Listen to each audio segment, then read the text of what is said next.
Good morning, Raptor Freaks. Lexiot's here. It's Monday morning. The Raptors lost a close game to the Cleveland Cavaliers last night. It really was a lot to do with free throws. It was also a lot to do with poor transition defense, with the Cavs getting some easy scores in the second half because we just didn't have good balance on our defense after certain plays. There's a couple of different issues with yesterday, but I'm going to tell you what, right now, I'm not upset about that game yesterday. I feel like the Raptors played really well. And I feel like other than like some of the things they need to clean up, obviously, but see, these are things they can clean up. Free throw percentage, different things like that. These are things they can work on and clean up. And honestly, we have Cleveland's number. As Jakob Pertl said in the interview after the game last night, he felt like we were controlling the game, and we were controlling the game. And we really did have all the opportunities in the world to win this game. It's just that, our team is learning how to win together. And in some ways, this is a progress process. And honestly, we hung with a team that's supposed to be a top six team in this league in the East.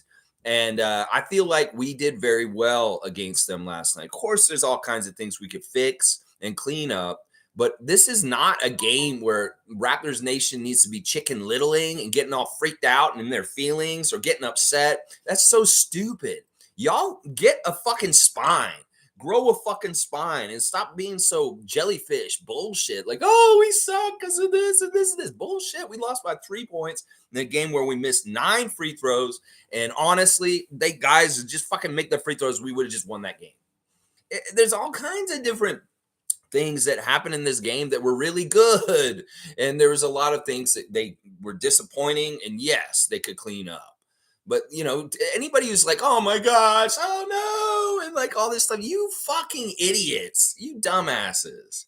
Like, really, seriously, I wonder how old you people are. Like, I see this shit on Twitter, and I'm like, this motherfucker sounds like they're 13 or something. Or like, are you going through some shit with your girl and you're fucking emotional because of that, and you're putting all that emotion, transferring it into how you root with your Raptors or something like that? I wonder, because half the time, some of these are reactions from people online are like, I feel like it's you that has these problems, that your emotions are from you, not from the Raptors. Because honestly, if you're watching this team with your eyes wide open and you have an educated mind that knows some things about the sport of basketball, you would feel like, all right, the Raptors are working towards something. And I can see what they're working towards. Once again, we saw excellent plays off of timeouts at places. We saw superb teamwork between our guys. We saw a lot of good defense for good stretches. There's a lot of good, promising things happening with this team. It doesn't all just come together right away. And this, once again, this is the problem. Impatient, dumbass, in your feeling assholes on fucking Twitter with your stupid shit. Seriously, get out of your own fucking head and watch this game for purely what it is and what they're doing, and stop trying to figure out who the blame game is. Who the fucking to blame? There's nobody to blame. They missed their free throws. They could have done better as a team in certain areas. Everybody wants to get a scapegoat. What the fuck is wrong with y'all? Scapegoating people is unnecessary in this situation. And I'm just sick of it. In some ways, I want to just get off Twitter because the quality and anything that I get from there is not very good. If I get factual stuff from Grange and Lewinberg and those people, the media people, that's great. But everybody who is in media, I'm not listening to y'all on there anymore because you talk out of your ass and you're stupid. And I can tell it mostly has to do with your own pathetic, depressed life. What the fuck you're saying on fucking Twitter. It has nothing to do with the team because in realistic terms, they are doing really good right now. And y'all think that they're so awful and they're horrible and you're like fucking jumping off cliffs like lemmings. You fucking dumbasses. Have some pride. Fucking man up. Fucking get some balls and fucking watch this team with a little bit better light and stop fucking thinking that everything's so horrible. Y'all are part of the problem last year with your fucking chicken littling and your fucking pansy wimpy ass fucking, oh no, the Raptors, oh no, and fucking going crazy and talking all this stupid shit all over Twitter. I'm sick of it. Grow up and fucking get a set and fucking be a man or a woman and fucking stop fucking overreacting to every fucking little thing about the Raptors, you idiots. Your lives must be hell. I feel so bad for you that you live in such a hellscape of way you perceive the world. What the fuck is wrong with your life that makes you so sad and negative and twisted and fucked? Are you just in adolescence and you're tortured by your changing body? What the fuck is wrong with you idiots on Twitter? Seriously. This was a close game, a well played game by the most part by the Raptors. We hung with them. We saw some beautiful things. And let's key on those. Y'all want to look at all the little bad things? Well, yeah, they should have shot better at the free throw line. I would say that's number one on the list right there. Oh, they should have got back better on defense. That's number two on the list right there. It's not fucking Dennis is shooting too much. It's not fucking, this or this. Once again, Scotty could have gone and done more last night.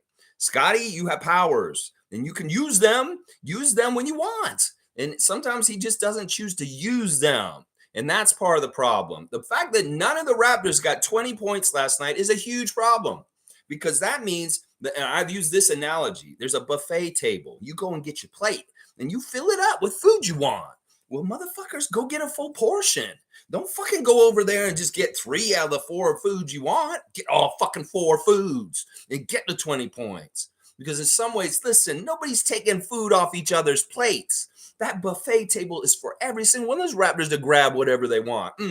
Malachi Flynn, you want an extra chicken wing? Go get an extra chicken wing and hit like 2 or 3 threes. That shit is there for you to take. Scotty, man, you better get the biggest, heartiest plate of food because you're a growing boy and we need you to eat. And that's what I'm trying to tell y'all. It's not about Dennis coming over and taking a drumstick off Scotty's plate. No, motherfuckers. Dennis went and took those foods from that plate because he knows as a veteran in this league for 11 years that he can go take food on the court.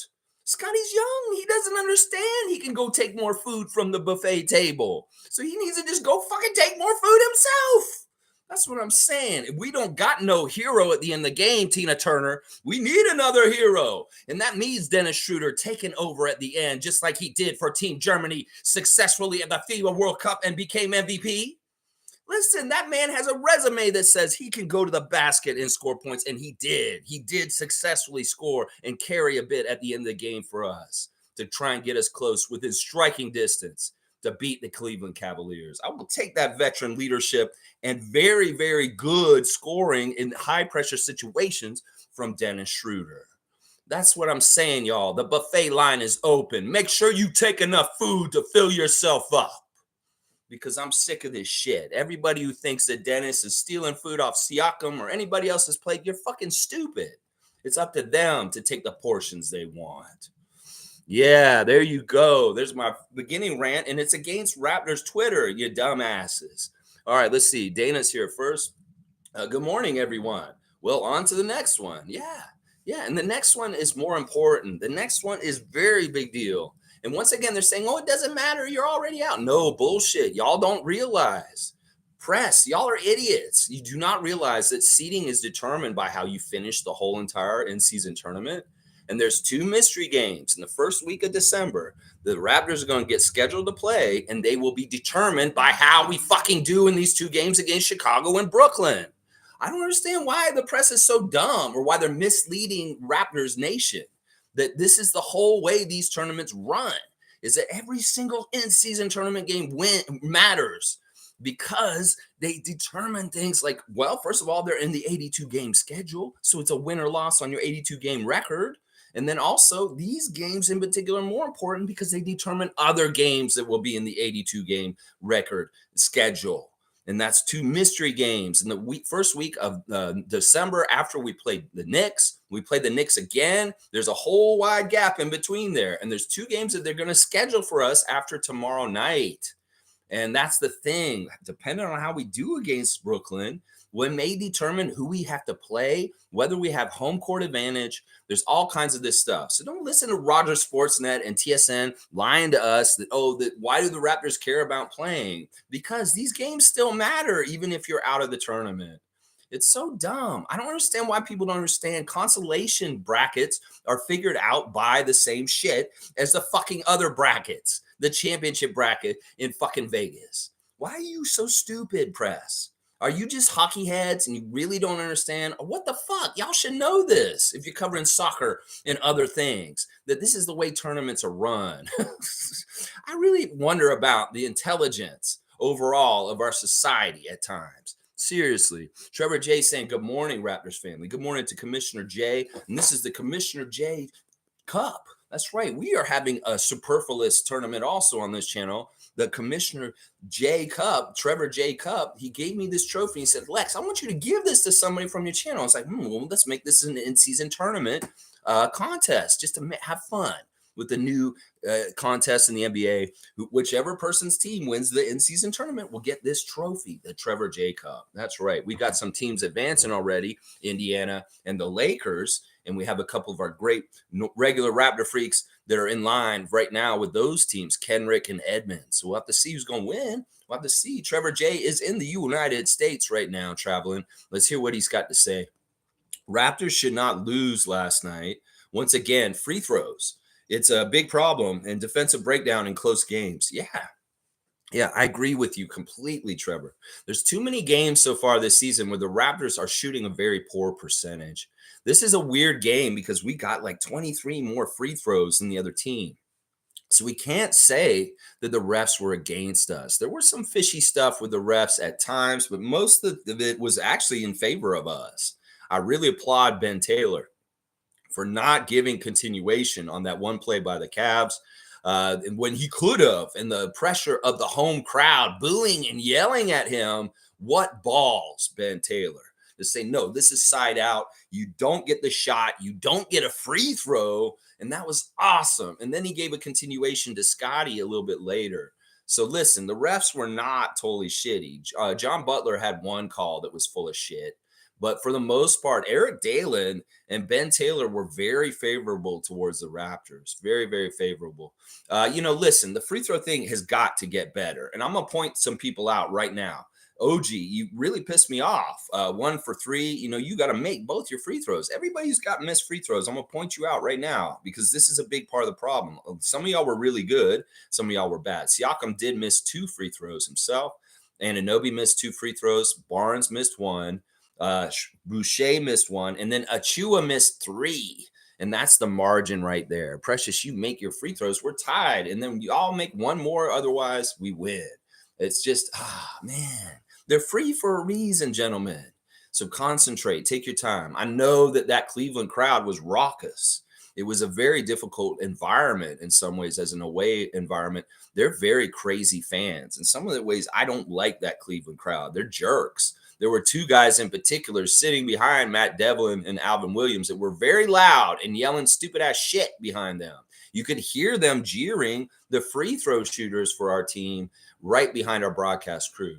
So, there was a hostile environment. And even I saw the Cleveland Cavalettes or whatever the fuck their stupid cheerleader team is doing this weird wave with their pom-poms like this to try and get the shot off for the free throws. We can't make excuses. We can't say DeAndre DeRozan. We can't say this or that. But there is a factor in that it was a hostile away crowd for free throw shooting. But that should make these guys feel like, well, motherfuckers, you're trying to make me miss. I'm going to make this for sure. And at some point, Scotty did that for sure. I saw him. He's like, I missed a free throw. I'm going to make sure I make this in some ways to compete with the crowd trying to fuck me up. And it's like, yeah, I'll show y'all bitches. Swish. That's what I want our Raptors to do. Seriously, take the challenge, take the animosity of the away crowd that's trying to make you miss and say, yeah, I'm going to show you up and I'm going to make it. It's like when I went to the Philly game when Nick Nurse returned to Toronto and Kelly Oubre was shooting free throws and we were trying to make him miss. I wasn't behind the basket in that game, had my clappers and all this stuff. And Kelly Oubre was so annoyed with us. He sank them and then he went like this at us, making fun of us. So that's what I'm saying, Raptors. Take the challenge of the hostile environment with the free throws and make them. No more excuses. No more DeAndre DeRozan excuses. You fuckers need to make your free throws. You're $1 million paid basketball players. And that's like the little kid stuff that fucking people need to know how to do. Shit, come on now. All right, let's keep going. Cowboys here. Good morning, Canadian Dana and Trevor J. It's really too bad we lost. It hurt more in these close games when we should have won. Anyways, we lost the battle, but we will win the war. There you go. I like this attitude by Bradley. We're going to play Cleveland more this season. Last year we won 3 out of 4 games against the Cavs and won the series, and it was important for playoff stuff. And it's still like that. The first game against the Cavs, we lost. A lot of the Eastern teams we have not been collecting wins against, especially those top ones. We did beat Milwaukee once already. We've beaten Indiana, but this is the thing. These series with top Eastern teams really matter in the end of the year. If we learned anything last year with the Atlanta thing that happened with the seeding and the play-in bracket, we need to fucking beat Eastern teams. And in some ways, yeah, that's disappointing that we dropped the first one to Cleveland, but we're going to get to play them some more this year, and we got to make sure we beat them in the future. Now, if we're going to look at how we played them last night, I say we could dominate them in the future. Yeah, that we can dominate them and we can beat their ass. So I see a lot of good things that happened in the game last night. And I think that Darko and his coaches, if they get a good game plan for the next time we play the Cavs, we're going to see a different outcome on New Year's Day. Yeah, that's when we play them again. New Year's Day, January the 1st, 2024, Cleveland Cavaliers in Toronto against us. So let's see if it's a little bit different on our home court on New Year's Day. Yeah, all will be quiet on New Year's Day for the Cavs, baby. That's right. Let's keep going. Cowboys saying nothing to worry about. Let's go, Raptors. It's all a work in progress. And once again, impatience, immaturity, overreacting. These are signs of people that are just very young and just don't know fucking life. You have to accumulate a certain wisdom, youngsters, to understand the whole big perspective of basketball and winning championships. And y'all with your microwave culture and wanting everything so quick, so fast, so easy, you're not going to get anywhere. We will never, ever win another championship with the mentality of our young fans and the way they think that everything comes so easy and quickly. No, we have to go through ups and downs. We have to go through the progress of learning our new coach and getting a new system going. We have to do it all correctly, because when you do it correctly, you get to the correct place. And that's the Larry O'Brien championship. Some of y'all don't understand this. Some of y'all do not have a realistic view about how to build a championship team in Toronto. You want a hero to come and save us. Oh, we need to trade. We need to tank. We need to do this. We need to do that. Motherfuckers, shut the fuck up. Because Scotty is what we need. Scotty needs to take the next level step. And he's going to. He's very much shown the signs of it already this season. So be patient. Let this young man develop. He's getting better and better every day. And we're going to get there, trust me, with what we've got. We may need to tinker around with the bench a little bit, but the starting lineup is fine. It's about the second unit being shitty and them fucking shit up again. In fact, I'm pissed at Malachi once again. Gary Trent Jr., good first half. But the second half, some very bad mistakes and misses that just we didn't need, man. When you guys are open for three, you need to make those, Malachi and Gary. And I'm sick of this shit. Malachi, you pissed me off. Both of y'all had stepping out turnovers last night. Y'all are professionals. Y'all have been playing in the league for 4 years each. Y'all fucking should know where the out of bounds is. And there shouldn't be any stepping around. I don't care if Jared Allen's right in your face, Gary. You shouldn't be doing little twists and turns and then stepping on the line so Ben Taylor calls an out of bounds on us. That was a very bad play right at the end of the game. Very, very bad. And then you add in that both you and Malachi had wide open threes in the second half that y'all just missed. Yeah, this is the other area we could clean shit up. Don't turn the ball over by stepping out and fucking make your open threes. Please, please. Oh my gosh. Oh my gosh. All right, let me keep going with the chat. I see y'all are in here, lots of y'all, and we're filling it up. Yeah, I like it. I like y'all are filling up the hoop right now. Let's keep going. Trevor J saying, all right, here we go. He's Trevor J's words of wisdom, a daily segment on this live stream. Permanent people come into your life to live in your heart, to give you love, to give you loyalty, because real love is found here. The trust you need, the two, because one teaches value over the other. Wow. All right, there you go. Listen, sometimes people are permanent in your life. They just come in and they're never going to leave. And that's very rare. It's very nice. You should cherish those people and very much respect and honor and appreciate them. And just, really cultivate that great and fantastic bond. But that's so rare. Most likely people are supposed to be just in your life temporarily for a season or just for a reason. And that's just how it is. But if you can find these long time, lifetime people, woo, take care of them right. Because your life is better with them. Keep them in your life and don't fuck that up. Is what I'm saying. Jimmy's here. Good to see the Popa positivity. Darko needs to learn how to stop the bleeding. Don't call a timeout and leave the same guys out there. Gotta make a change before it's too late. Shaking my head. I listen. He's not gonna be perfect with the timeout calls and the plays after timeouts. We've seen him have huge success with timeout timing and also amazingly drawn up plays that are just awesome and they work so well. I have more and more confidence with him. In some ways, you got to think about this. There's going to be a certain success ratio with that stuff. And so far, we're seeing success with it a lot, very often. But there are going to be times where we have an inbounds play and it doesn't get anywhere. And Cleveland knows how to play it really well, and it doesn't work like near the end of the game last night.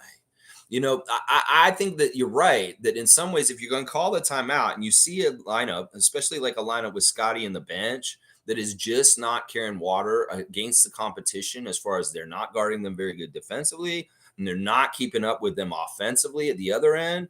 Yeah, I agree with you, Jimmy, that maybe you need to sub in one of the other starters like OG or Pascal with Scotty in that team, and hopefully it makes it better. But yeah, if he did this, I didn't sense him doing this. I don't remember him doing this exactly in the game last night. But if he bring about the same team and they just make the same fail after the timeout, well, that's a waste. That's a waste for sure. Jimmy's saying also, we got 25 more free throws. Like, damn, how'd we lose that one? These games we'll look back and kill ourselves over. Definitely one we should have gotten. I mean, I'm willing to put it in that stack with Chicago and Portland if you really want to. But in some ways, I don't look at it totally like those two games. In some ways, we got what we deserved. And that's a learning lesson about how we need to take every single free throw very seriously. And it all stacks up and adds up to whether we win or not. Some of these games, we haven't played a clean game, but we played so well, we just beat the team anyway. Well, that's the thing. We're going to want to beat Philadelphia, Boston, Cleveland, Milwaukee on the regular. We got to play perfect. We got to clean up all that other shit. There's so much beautiful stuff happening in our team, regardless of the stuff that's not so good. And that's the thing. The stuff that's not so good is stuff we can clean up. So, listen, this is the other thing I keep telling people is like, look where we're at. We're just around 500, one game below 500 as of last night. And in some ways, we could be way, way down. In some ways, this is our worst. We can get way better. Like, seriously, I don't think we're going to get worse, y'all. Seriously, I think we're going to get better as the year goes on. And we're already right at the 500 level. So hang in there. They're going to figure it out. And we're going to get a breakthrough. It'll be like 2 wins and then 1 loss, 2 wins and 1 loss, 3 wins and then 1 loss. 2 wins and 1 loss, 3 wins and 1 loss. It's going to start being like that. Maybe even 4 or 5, 6 wins in a streak or something at some point. So just hold tight. I don't really hold this game like those other games. Seriously. I know, Jimmy, listen, in some ways, I want to forget it. I want to forget last night's game because it's just a 3-point loss. And forget about the free throws and all that shit. There's other things that they overcame to get the win against us. And, there was some certain things. It's really interesting from the team stats. Really, really interesting. In fact, I want to look at them first. Usually I'll do the stars, but I'm going to do the stats first. They shot better than us from the field. They made 8 more field goals than us on 8 more field goal attempts. So that, in some ways, that's part of the margin made up. Also, a couple more threes than us. We shot 25% from 3. We could have shot a little bit better from 3. That 1 more 3 ties the game. 2 more threes wins the game. 10 out of 32 is not unreasonable for a shooting percentage from 3. So honestly, a missed wide open 3 by Malachi and a missed wide open 3 by Gary, that really would just change the game completely right there. That would be us winning right there. Right there. Forget about the free throws, 20 out of 29, 69% of the free throw line. Yeah, make 4 more of those 9 misses. You win the game. We out-rebounded them. We got 17 offensive rebounds. Actually, we're really good on the offensive rebounds. Now, on the low key, this is weird because I thought we had pretty good passing and connection in the game last night, but our assist total was not as high as it's been recently. We've been getting 25-plus assists for a couple games in a row. Well, we broke that streak by only getting 17 assists last night. So, to me, what that means is We had periods of the game where the sharing of the ball wasn't happening. In fact, I saw periods where Gary reverted back to Gary last year, and he very much was just playing by himself out there and dribbling around. And, in some ways, I'm okay with that if he's making his shot and he's really effective, because I realize Gary needs to get his rhythm from his own dribble. He's not as good from a catch and shoot. He's better when he puts the ball on the floor like 2 or 3 times, takes a sidestep, and has the dribble in the step add a rhythm to his shot, so he gets the right rhythm to make it. That's where he makes his shots better. So in some ways, Gary needs to play in the Nick Nurse way, where he is ball hog to get his offense going better. In some ways, I don't like that. I don't like that, because that cuts into our assist total if we have to play Gary in ISO for him to be effective offensively. In some ways, we're getting some of the signs that Gary is not going to fit in the Darko era. Some people say, well, it seems like he would really fit in this era, but it's like, no, because what we found out so far this season is in the egalitarian, like 0.5 offense, he can't do it in a quick second with everybody around him. As I said, he needs to get his rhythm from himself. And that's no good. We can't have you hold the ball for so long, have the defense collapse on you to do that, Gary. You've got to be able to do it quicker, and you got to be able to do it off the pass from somebody else. And I feel like that's part of the reason why we didn't get as many assists last night. Gary was playing the black hole again last night, but he hadn't done that in a while. He hadn't really done that the whole season, honestly. Let's see what else. The stocks were pretty good.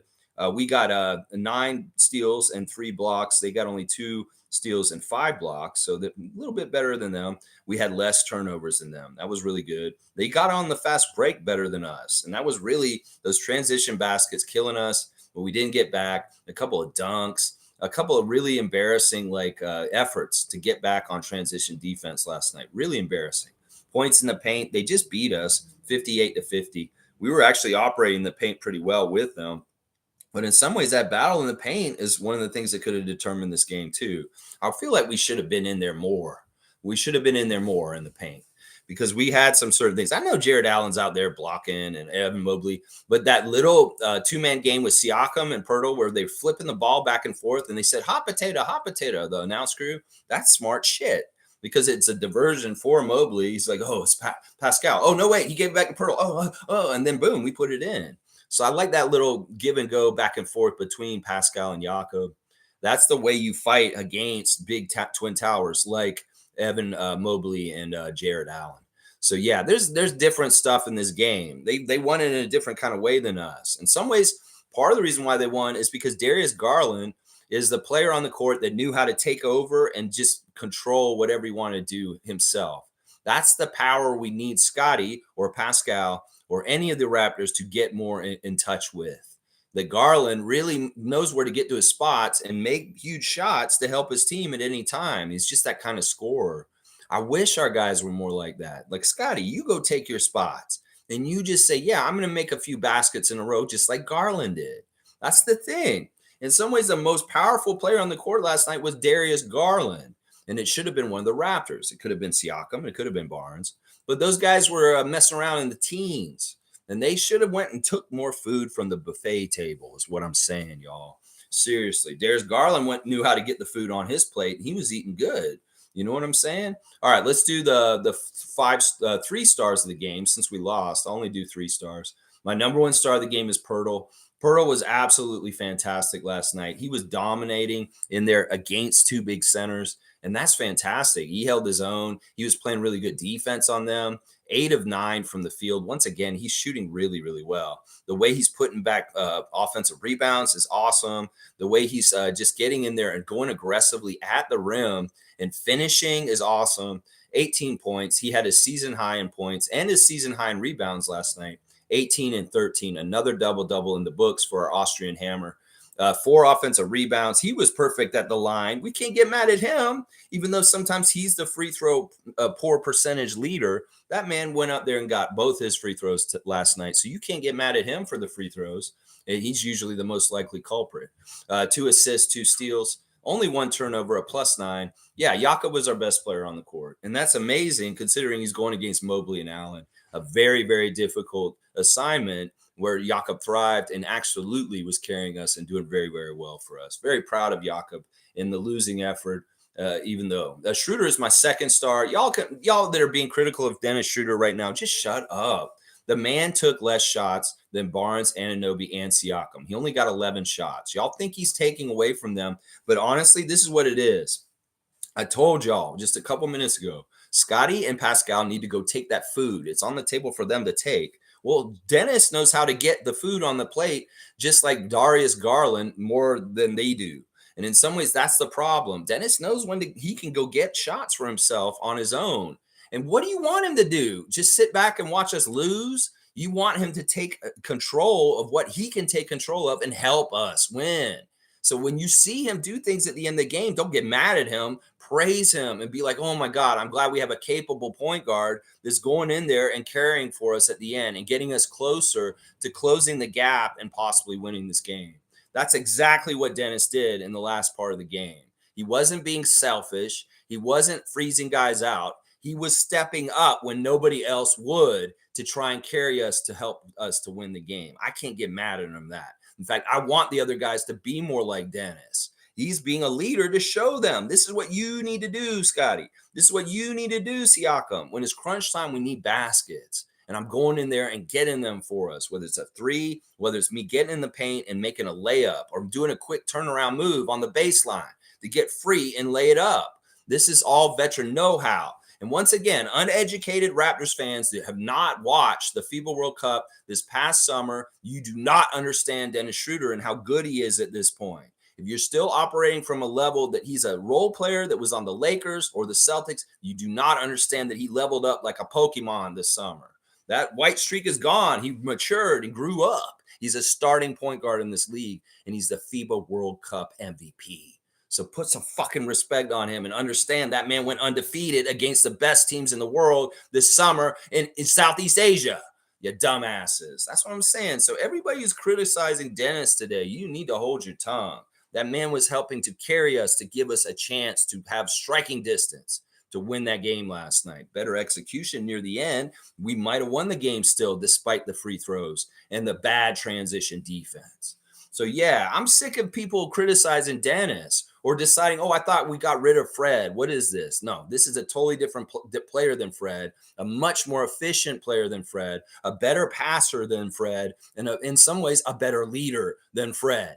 So let's not get it twisted. You don't just take Fred VanVleet out of the equation of your bullshit on Twitter last year and you insert Siakam or fucking Schroeder in there. Fuck that shit. We're not doing that this year. Masai said no selfishness this year. He's talking to y'all too, Twitter, you dumbass heads. Fucking trying to pull our team apart by making it Siakam versus Barnes or whatever fucking verses y'all are trying to write. Yeah, just stop that shit. You love this team. You want this team to stay intact, stay together, and get better together. You don't love this team? Well, keep hating and being the way you are and be a fake-ass fan of wolf and sheep clothing that is not a real one like we are. Because seriously, y'all that just want to critique the team or always negging the team or saying stupid shit, you are not fans. You're miserable fucks that need an outlet for your misery is what y'all are. It has nothing to do with being a fan of a team or rooting for your team unconditionally, loving your team. It has to do with you're a miserable person in your own life, and you need something to have power over that you can critique and go off on and feel like you have some sort of power in your own pathetic little miserable life. Because that's all it is. Ooh, I have power over talking shit about millionaires in the NBA. I feel better about myself. Why don't you go get a fucking shrink instead and talk about your feelings to a therapist instead of fucking working out your bullshit through your Raptors fandom? How about that, motherfuckers? Yeah, there you go. All right, my third star of the game is Siakam, but kind of like half-heartedly. I did not like the 4 turnovers by Siakam. He got them early in the game, all in the first half, and he cleaned it up later. But once again, 18 points is enough, Siakam. We need you to get that 20 mark, and we need you to carry us at times. That's not Schroeder's fault. That's not anybody's fault other than Siakam's. He's got to be more aggressive in taking what he wants. 0 for 4 from 3, that would have helped if you'd hit it just one of those. 7 of 17 from the field. That's not the best shooting either. He did miss 2 free throws also. But the stat stuffing by Siakam and the defense by Siakam was actually quite good. 4 offensive rebounds, 8 rebounds altogether, 6 assists, 1 steal, 1 block, 18 points, a +6. In some ways, I couldn't give a star to an Anunoby or Barnes because honestly, Both of them had real problems with their games last night, if you ask me. And then the bench, I would have almost gave a star to Gary Trent, but he had a really shitty second half and really didn't play well at the end. A very crucial turnover at a bad time too. So he played really good in the first half, was leading us with 13 points, but he didn't score a single damn point in the second half. What happened, Gary? You disappeared. So my 3 stars of the game are Pirtle, Schroeder, and Siakam. I'm gonna say this. Often in these games where we lose, the most steady guys on our team are Dennis, Pascal, and Jakob. Those 3 guys are doing stuff night in, night out solidly. And there's other guys that are not showing up in different ways. Now, Anunoby gives that defensive effort, but he doesn't show up every night offensively. And Scotty's energy is erratic. Some nights we're seeing Super Scotty, and he's absolutely fantastic. And some nights he's disappeared a little bit like last night. Now, people that are overreacting and coming down on Scott too much, they hold your tongue too. Listen, I'm sick of y'all being so critical in crazy ways. It's not necessary. Understand there's ebbs and flows to every individual NBA player's game.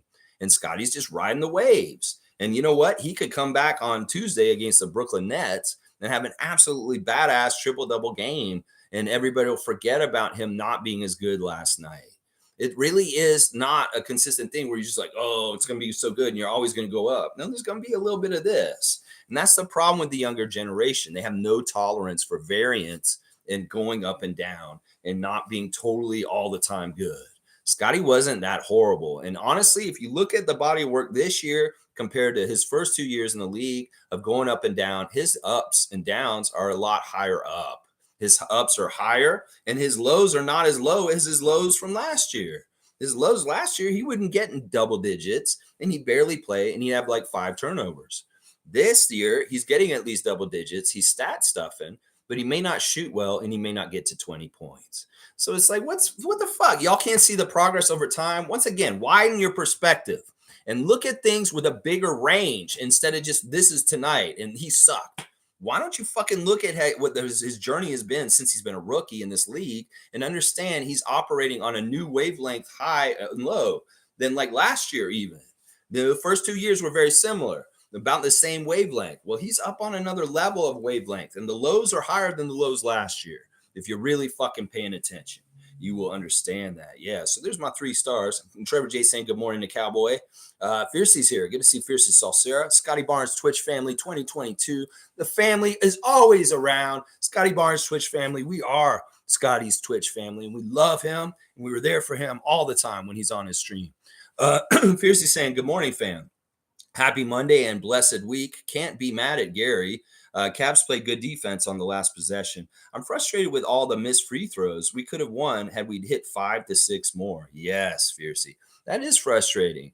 And that's a really good thing. Now, Darko said after the game, he's very much got these guys doing free throw drills and working on their free throws very heavy. So it's not like he's just like not paying attention to it or not caring about it. He very much told the press last night, he is keying on free throws and doing free throw contests in practice to try and get these guys to get the free throw percentage up higher as a team. So it is being worked on. And I love the openness of our coaching staff at this point. Nick Nurse was very like hiding things. We saw a new segment on the game last night with Coach Jama, where he broke down a play from our game on Friday night against the Bulls. And it was very cool. He did the X's and O's and he explained how we run this play. This is so cool. I'm glad the coaching staff of Darko is being a little more open and showing things like this to the public. This will give them more confidence in them that they're really badasses because you see it and you're like, oh, and you see it work. And when you understand more and you learn more, like from Jack and Leo, you learn from Jama. This is good. I love this segment. I hope they'll continue doing this. It really is like the Raptors coaching staff is telling us what they're doing. And that's great. And Darko very open in saying that we are working on the free throws. This is something we're very much prioritizing right now. And listen, we're going to make this better, y'all. So hopefully we see improvement from Coach Darko and emphasizing on them getting better with the free throws in practice. Hopefully this will show in games to come, and we'll see more 80% free throw shooting in games instead of 60 to 70%. Yeah, that's a big problem. And Fiercely saying, thanks, Trevor J, for the words of wisdom. Yeah, thank you, Trevor J. We appreciate you, and we hope you had a safe travel yesterday to New York State and being there in Brooklyn. You're going to be there at the game tomorrow night. I love you for it, Trevor. You get loud for the Raptors. That's right. Cowboys saying, good morning, Fiercely. How did your daughter do? Hope she had fun. And Fiercely saying, agreed at Jimmy Pope. In hindsight, they will see this game was totally ours. OG put the brakes on Mitchell. Jakob over Allen. Only Garland had it going, and Strus in the third. Yeah, let's talk about Strus in the third. This was a mess up. In some ways, these guys are Achilles heels for the other team because they're defensive liabilities. But man, when they overcome it and they make a lot of shots like Max Strus did in the third quarter, that's a big problem. Yeah, he did everything in that third quarter. And once again, they have two guys with 20 points on the other side, and we don't. We didn't have a single guy with 20 points. Strus with 20 points. Garland with 24. It really is. Who wants to be the alpha dog? Who wants to be top dog in this game and be the leader? Darius Garland wanted to. And for a little while, Max Strus wanted to too. Where's Scotty wanting that? Where's Pascal wanting that? That's what we want. We want one of those guys to come up and be the leading scorer in the whole entire game between both teams. That is in some ways how you win basketball, is to be the most dominant guy on the court. Well, Darius Garland was the most dominant guy on the court. And it really is because he's just an amazing scorer and shooter. We couldn't contain him. Well, I wanted Siakam to be the most amazing scorer and shooter on the court that nobody could stop, just like he was against the Bulls on Friday. So yeah, it's just kind of how it is. I mean, Mitchell, listen, they did a good job on Mitchell, and he didn't get going at all, and but he's still hurt, and that's part of the reason why he shot so bad. And but OG did do a good job on him. He did do a good job on him, and I give him some credit for him on that. But in some ways, OG pissed me off because he was 4 for 12, and the 2 missed free throws pissed me off. So 11 points for OG, 7 rebounds, 1 assist, 1 block, 1 turnover, plus 11. Yeah, he could have shot better, and the 2 missed free throws. That's not like him, honestly. That's not like him. He's a very good free throw shooter, and being 1 for 3 at the free throw line in that game last night, yeah, I don't like that. I don't like that. It's too bad. Let's see. Let's keep going. I really do feel like Jakob played really good against Allen, but Allen was getting his too. He was a real problem early in the game. He was very much throwing it down and getting blocks and doing different things like that. 9 for 10 for Allen, 18 points, 4 rebounds, 3 assists, 2 blocks. Yeah, Jakob outplayed Allen over the whole game by getting more rebounds and doing more stuff around there. But Allen was a factor early in setting a defensive tone in the paint for the Cavs. And of course, he's always going to do that. That's just what he does. Is he's a defensive presence, and he very much made his presence known early, and that kind of made us shy away from the paint in certain ways. So let's see. Jimmy's saying exactly. We had control. That's the thing. We know we can control them and we can beat them. That's what I learned last night. I was watching it and I felt good. I really had a good time watching this game, even though we lost. And I'm not that upset about it. I was hoping we'd win, but I was also saying to myself, it's like, listen, we keep it close with them and we play them well. Well, this is a fact-finding mission. We figured out that we found the fact out that we can fucking dominate them and control games against them in certain ways. So I'm not upset about this. It really portends good things when we play Cleveland down the road, that we can handle them. And they're a team that we can actually beat pretty good. So let's see what the season series is by the end of the year, Raptors fans. And don't overreact just to one game, one night, and one thing like this. You should not. You really should not. Let's see where our season series is with them by the end of the year. How about that? Let's keep going. Yeah, Cowboys saying, yes, we can't be mad at Gary. It's all good. I mean, I am slightly mad at him. Because honestly, I don't like turnovers. And that turnover, when he stepped out of bounds, I don't care if you have to spin around like that. In some ways, he shouldn't have held on to the ball so strong. He should have got rid of it again. That's where 0.5 should have been going on. Instead of him stepping around and trying to do that, he should have threw it underneath Jared's arm to one of the other guys and got rid of it. That's not a good matchup for him. And him trying to shoot over him or trying to do whatever he was fucking trying to do against Jared Allen in that moment was not the right thing. He needed to pass it. In some ways, I didn't like Gary being so selfish last night and being more like he was last year. I really, really didn't. Because honestly, he shouldn't be taking that last shot if he's got Jared Allen running at him. That's not a good shot. That's not good shot selection. And even just calling his number and forcing it to him, no, you don't need to do that. You have to have a backup plan. And if you're a guy that's supposed to get the play called for them and if they're covered real well, you got to have the second option to do what you got to do. So yeah, that's no good. Let's see. What else are we saying here? Fiercely saying at Cowboy, thanks for asking. They got third place because of the point differential when they lost that one game. So even when losing, you need to show up as it matters in future games. That's interesting. So let's see. Fiercely Salcera's daughter played in a basketball tournament this weekend in Ottawa, and they had a game that mattered by point differential with the seeding. So that's the interesting thing. Point differential does matter. And when you lose, you may need to lose by less points because it may matter for things in your tournament. There you go. Point differential mattering in Fiercey's daughter's tournament. So, yeah, reporters, go ask them, why did you run up the score? Point differential. Don't you understand? This is the wave of the future. It's going to cause bad sportsmanship, but point differential matters, and we need to run up the score. Let's see. Cowboys saying third. That's great. Good job. Congratulations to Fiercey Salcera's daughter. And a great achievement. Seriously, third is good, especially if there were a lot of teams. Very, very good. Honestly, first or bust is bullshit mentality. If you're successful and you win mostly, that's great. Only one team can win at any year.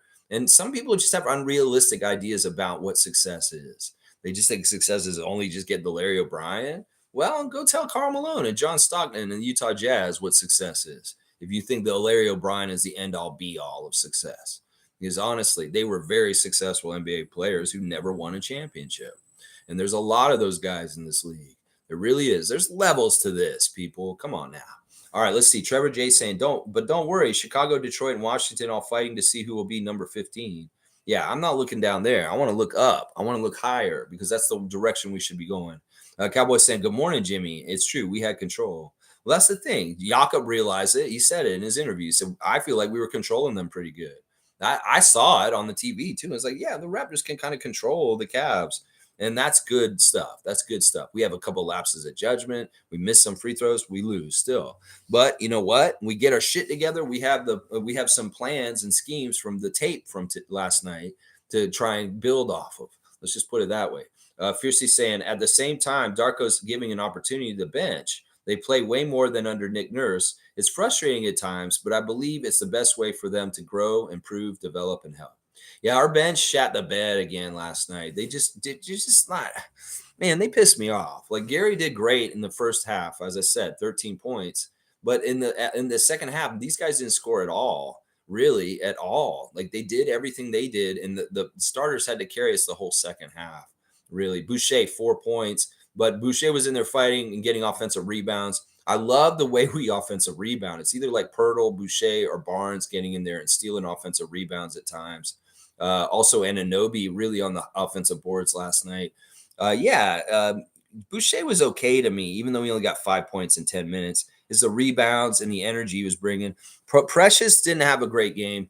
1 for 4 from the field, 1 of 2 from 3, and then the 1 for 4 at the free throw line, really, really bad. 2 rebounds, 1 assist, 1 steal for 4 points. He was a minus 15. So him and Scotty were the worst minuses on our team. Scotty a minus 20. Precious a minus 15. So that says something about the youngsters trying to get their head around like playing more solid, fundamental, good basketball. And that may be defensive stuff where they were lacking, Otto only 5 minutes, only took 1 shot. I wanted to see Otto get the ball more and take more shots. It's annoying to me that they don't try and really get the ball to him and get him going. We need more points. And this guy is a bona fide, legitimate veteran scorer in this league. And Otto Porter Jr. should be, when he gets in there, a focal point and get him going because you want to get that engine started because he can help us throughout the game. And I don't like that they only give him 1 shot and then he only plays for 5 minutes and then he's not coming back in the game. Malachi just pissing me off. Honestly, Malachi, the consistency is all I want. You can have a really good 2 games last week, but then you come back and you shoot 1 for 6 in this game.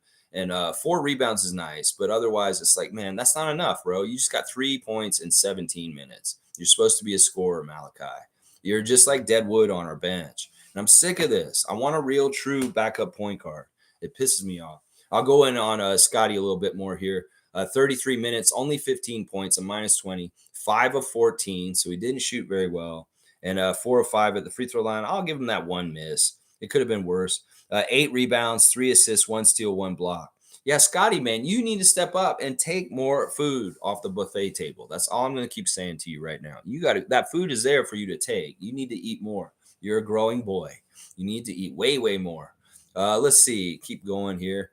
Yeah, the bench is getting played way more than under Nick Nurse, which is good. It's very, very good because that development is important. The balance of winning and development is happening. And honestly, I like the balance. It's not as confusing as last year. Fiercely saying at Trevor, laugh out loud.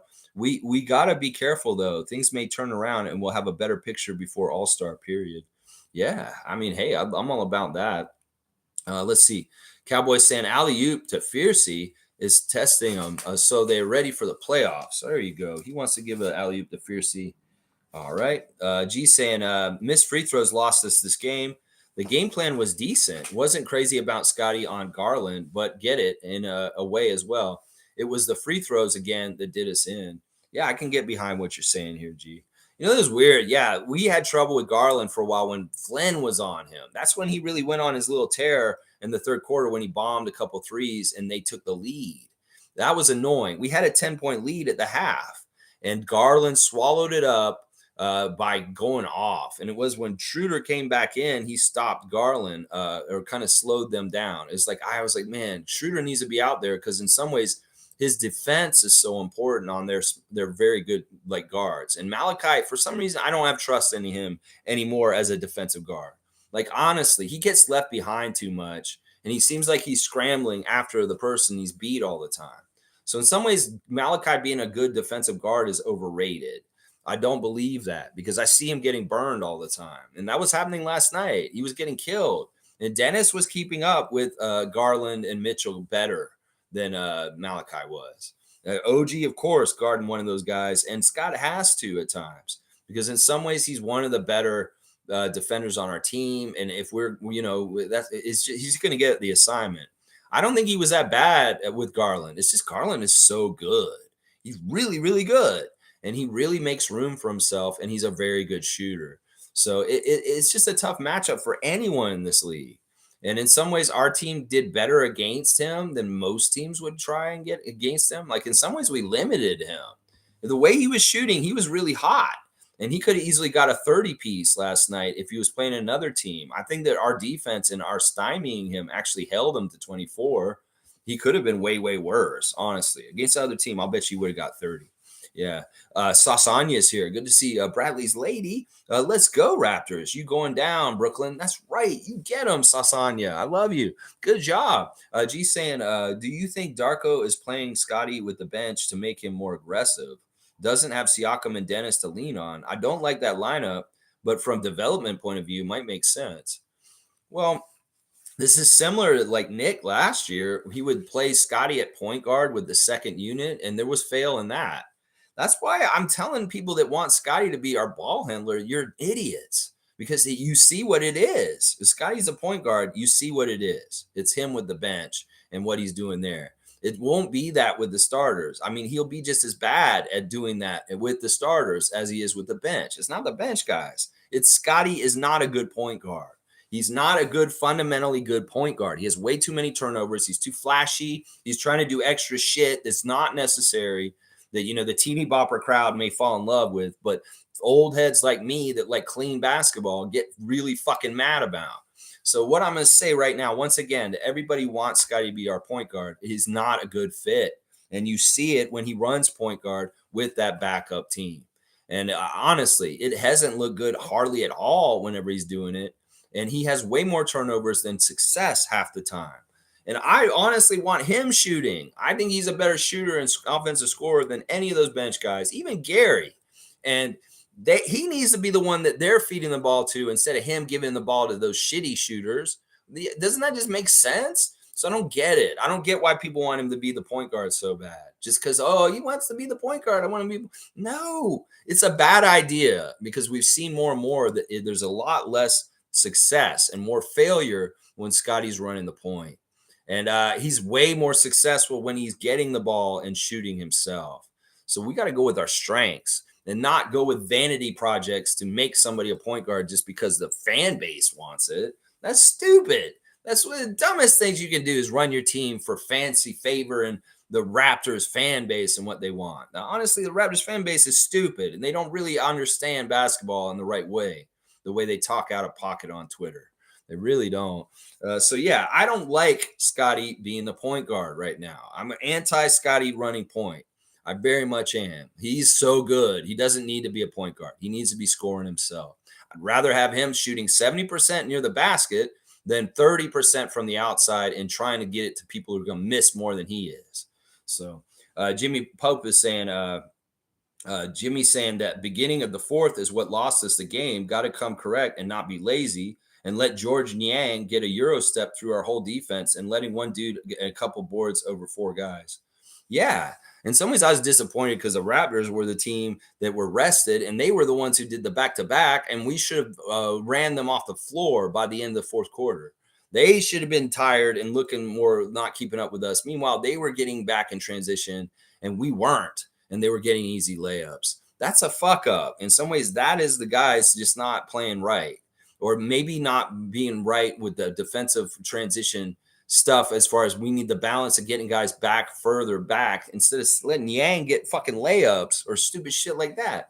Yeah, there was a problem with our defensive transition balance. And guys maybe were too complaining to the refs about stupid shit instead of getting back. Or maybe they were like, being half-assed about getting back, and Cleveland just really shot that ball up the court, and they made an easy basket. Those easy baskets, there were like 6 points off of them. That's the difference right there. You clean up your transition defense, and some of those easy baskets they disappear, and the margin's way different between the two teams. Way different. So as much as I want to blame the free throw shooting, we can blame the transition defense for a huge part of why we lost last night too. Yeah. Jimmy's saying next we're down 10 plus. Yeah. In some ways, it's like we fell apart in the third quarter. We had a great lead and they ate it up right away. And it sucks. We were flat when we came out, and Darko called a very early timeout in the third quarter after halftime. And it was good because he stopped the bleeding. But man, we shouldn't have came out so flat right after halftime and allowed them to eat up our lead. We needed that lead. We needed it. Smooth saying it was a horrible game, losing because of free throws. No moral victories, man. This ain't 95. Well, I say this. I know that this whole no moral victories is fine. I'm not saying this is a victory. I'm just saying that this is progress. This is learning. This is a part of the process. And honestly, people want to skip the levels of the process and what we got to do this. We're not going to get the right result if y'all want to do this quickly. And in some ways, we just need to go through the ups and downs. I'm not that upset about this game. I'm not going to overreact like everybody else. I'm going to say we played a good Eastern Conference team toe to toe and battled them. And we shot ourselves in the foot. In some ways, that is something that is good because in some ways, we beat ourselves. It's not that the Cavs beat us. We beat ourselves. So in some ways, that tells us when we play them again, we should fucking beat them is what I'm saying. So yeah, I'm with you. No moral victories and whatever, but wins and losses are going to come to a team. And let's stop overreacting and getting all upset. Seriously, it's just one game. Trevor's saying they should never put Scotty on Garland. He's too quick. Now, I thought you did okay, Trevor. I thought that at times he was containing him pretty good. Some of it's just funneling him to spots that he's not as comfortable in and keeping him away from spots that he is. And I think he was okay. It's just Garland is that dynamic a scorer. He's so hard to stop. And it's really hard for anybody to stop him. So, OG was really tied up with Donovan most of the game. He was really on him more. And Garland, in some ways, maybe he should have gotten OG and we should have put the lesser defensive player on Donovan instead. That may have been a switch I would have made as Darko, is that if Garland's going to be their guy and he's hot, well, switch OG to him immediately and get him off Mitchell and put the other guy, Scotty, on Mitchell instead. Whatever, something like that. I thought Gary, all right, I'll give Gary kudos for this. I thought Gary played very sound defense last night. A lot of times he was really up on those two guards, and him and Dennis were doing okay with that. Malachi did not. He was not playing good defense on their guards. But I felt like Dennis and Gary did pretty good with them. So let's see. Jimmy's saying if you see them spam pick and roll with Garland and it's successful each time, you got to try to stop it, not watch it happen over and over again. I mean, listen, I didn't really see that as what they were doing, spamming it. It really just looked like Garland was just trying to find open shots for himself. Like I didn't really see him rolling with Allen and Mobley that much. And it was really more that he was just using his own dribble and just trying to get to another spot away from our guys with speed. But maybe you saw more than I saw. Let's see. Alan Tam, damn, bam, son, is in here. Alan Tam, thank you for gracing us with your bam, son. Let's see. Cowboys saying, man, grow up some balls, bro. Let's go. That's what Cowboys just said. Telling people earlier in my rant to grow some balls. Yeah, grow up and be more mature and like stop overreacting like a little whiny baby and shit like this. I watched The Godfather on Friday night with Adriana. Or Saturday night. She had never seen it. And there's that one part where Vito Corleone tells his son to stop crying like a little bitch. And I'm just like, I feel like this is how we need to talk to some of the Raptors fans that are whining and crying like little bitches today after our loss last night. Come on, grow some balls, grow up, be more mature. Stop being so whiny and complaining and fucking just like hold your head high and just be like, yeah, we're Raptors fans. We love our team. We're going forward, win or lose. That's the real fans instead of a little critiquing Roger Ebert, Gene Siskel motherfuckers that want to be like 2 thumbs up, 2 thumbs down. No, this team sucks. I hate them. I'm just going to shit all over them when they're down instead of being a true blue fan that actually fucking rides or die with them, whether they're good or not. And, that's all I'm trying to build in this Raptors fan nation is a positive culture that actually is for the team and not just for the fans' ego of being right or wrong or having something to criticize or come down on. Oh my gosh, there you go. There you go. Bam. Troy saying, I hope no one is blaming Gary because it's not a one-man game. Good fight. They fought. Just wish more free throws were falling. There you go. I like Troy Henry's take on this. I'm not going to blame anybody singularly and individually. I'll blame them as a collective for the free throws. And there are a couple people with dumb turnovers and open shots. I mean, I'm just naming the places where we could have improved. And yeah, Gary stepping out of bounds, Malachi stepping out of bounds. Those are dumb turnovers that should never happen. Alan's saying, did you wake up on the wrong side of the bed this morning? I woke up and I went on to do my research for the stream this morning. I just saw a bunch of idiots on Twitter, and that enraged me. And that made me want to go off on them this morning. So, Alan Tam, that's what it is. I woke up happy. I was smiling. But then I went on Twitter, and that made me go off. That's right. That's what it is. Smooth saying, my reaction is not based on one game. The free throw problem has been an ongoing problem this year, man. It's embarrassing to see. Well, we know from the coach after the game that it is something they are very much keying on and talking about a lot and making a big deal within the team. So that's all we can do. Like, we got to just hope that they improve and take it more seriously and the numbers go up is what we got to do. Smooth, I agree with you. This has been a chronic problem for us so far this year. The free throws have been horrible this year, and we got to take them more seriously. We got to take them way more seriously. In some ways, it's like Alvin said in the broadcast, it's infectious. You miss some free throws, and, everybody starts missing free throws. It's kind of like with field goals. You miss some shots and everybody goes cold. You got to get that warmth going. In some ways, the first person who gets the free throw line every single game needs to set the tone for the Raptors as a team and nail those free throws and show this is going to be a night where we're all nailing our free throws. It really is a leadership role, the first person who gets the line. And that can set the tone for the whole entire game. Somebody goes up there and they're half-assed about it, like Scotty's just kind of casual or something like that, or Siakam doesn't do his full pre-shot ritual with like waving off and wiping his face and taking his time and then shooting. That is the most important free throws, the very first ones. So whoever's taking our first free throws of the game, make them. And you notice that Jakob is our worst free throw shooter. But when things are really important and they matter, he makes them.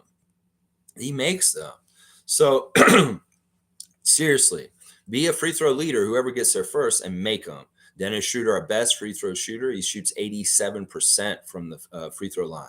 And that's the guy that people need to be talking to. And, he wasn't always a great free throw shooter. This is something he worked on his whole career. and he's more dependable. And it's like he's a pro. He's like, I want to get better at this because it's an important part of basketball, making your free throws. And that's what some of our younger players need to dedicate themselves to, improving over the arc of their whole entire career, getting better and better at free throw shooting, getting better and better and better. Yeah. Seymour saying, I'm just going to sit back and listen this morning. I'm still confident in this team. Trust in Messiah. There you go. Seymour's getting a dunk for confidence in our team because I have it too. I have it too. And that's part of the reason why I'm not chicken littling. I'm not getting all, oh, the sky is falling like some dumbasses are right now. No. A wise man sitting in Alberta named Seymour Pape can see the same damn thing I can. And that this team's in good shape and we're all right. You're going to see it on night to night basis. They're going to be failures sometimes, but we're closer to being really good than being really shitty. So I don't get people being so dire and thinking that there's just horrible things happening to the Raptors. That's not true. That's not true. And educated people that understand basketball watching them can see the merits and the fruit that are blooming and blossoming and ripening in front of us. So it's like there's nothing really wrong here. G saying this is why I don't do Twitter. I don't know what Elon's doing. If he's ratcheted up the idiocy on there somehow, he may have some sort of little knob. He say like make it even more idiotic, more racist, more confusing, more stupid, more emotional, more just garbage, more just dumb fighting, no context memes, fighting accounts that I don't want to follow. And like I'm seeing street fights. I'm Twitter, you're a cesspool. And a bunch of people left your Twitter again recently. And man, if I didn't need it for information gathering, I would be totally away from it. But it is absolutely still the best place for me to get the minute by minute information from our Raptors reporters and what's going on with the team. But otherwise, man, I really got to stop following anybody who's just a Raptors fan on there. Because even the ones that I like, that I'm like, wow, this is actually a positive Raptors fan, and they say good things about the Raptors, at some point they show some sort of weird negativity that I'm like, I can't get with this. And I'm just like, man, you disappointed me. I've been following you for like 2 years, and now all of a sudden you're gonna like shit the bed with Chicken Little shit. And what the fuck? Come on, let's have some like pride in ourselves and have some dignity and stop fucking acting like sniveling little the way y'all act about this team sometimes when they lose. It's so stupid. Fiercely saying people deflecting personal frustrations and situations on the Raptors. You're right, Lex. It's intense and out of control. I'm so glad I don't have Twitter. Just miss it when it's trivia time. Laugh out loud. It is really like seriously. In some ways, the way you feel about your favorite sports team is a reflection of yourself. If you're just like miserable about them, you feel like, oh, this is horrible. It sucks. You can be a Cleveland Browns fan and be the happiest person in the world. In some ways, you just accept, like, well, the Browns are who they are, and I love them no matter what. And I just love having a team to root for. Some people say, oh, you're a loser if you're okay with losing, but you know what? No, they're not. They're winner because they're able to be happy and content with what they've got, even though it's not that good. And that's something that young people, you'll learn as you get older. You'll be a little more wiser to understanding to appreciate what you have. And stop fucking being so crazy perfectionist and worried that this has got to be this and this and this and this. It really is wisdom gleaned over the years that will get y'all's heads out of your asses. So we'll wait for y'all, but you go ahead and make asses of yourself on Twitter talking out of your ass still for a while until you mature is what I'm gonna fucking say real quick. Yeah, I hate it. I wish, like, listen, seriously, every single person that talks negatively in certain ways about the Raptors, once again, I'm judging you that you're a miserable fuck. And I'm gonna judge you either as like, oh, they probably are an alcoholic and they drink themselves into negativity every fucking night. Maybe they're a fucking abusive person to their family. The way you talk about what you love, like the Raptors, is that how you talk to your girlfriend? Is that how you talk to your mother? That's what I'm saying. It's like, seriously. The way you carry yourself is a reflection of yourself, and it's not a reflection of the Raptors, because your opinion don't mean jack shit or squat. It really just shows us who you are and not who the Raptors are. Let's just say that. Yeah, Jimmy's saying, to be fair, Dennis is not the one I want taking us home. Not a slight to Dennis, but that's not the way. I'll disagree with this. I will disagree with this because Dennis had really high pressure threes and shots made for Germany this summer. So he's very capable for this. In fact, I trust him more to make a big shot at the end of the game than Siakam. I'm going to say that right now, seriously. Unless Siakam's got good position and he's really got a really nice shot right close, if it's outside, I trust Dennis more. If we're going to be taking a three at the end of the game, I want Dennis to take it over Siakam. I may even say I want him to take it over Barnes, although Barnes has a good confidence right now with his stroke. It's a weird thing, Jimmy. It's not like we should say Dennis should not be clutch guy or carrying us at the end of the game, because that would be stupid. That'd be shooting us ourselves in the foot with not allowing one of our great weapons and smart people to do things to help us carry at the end of the game. That's dumb.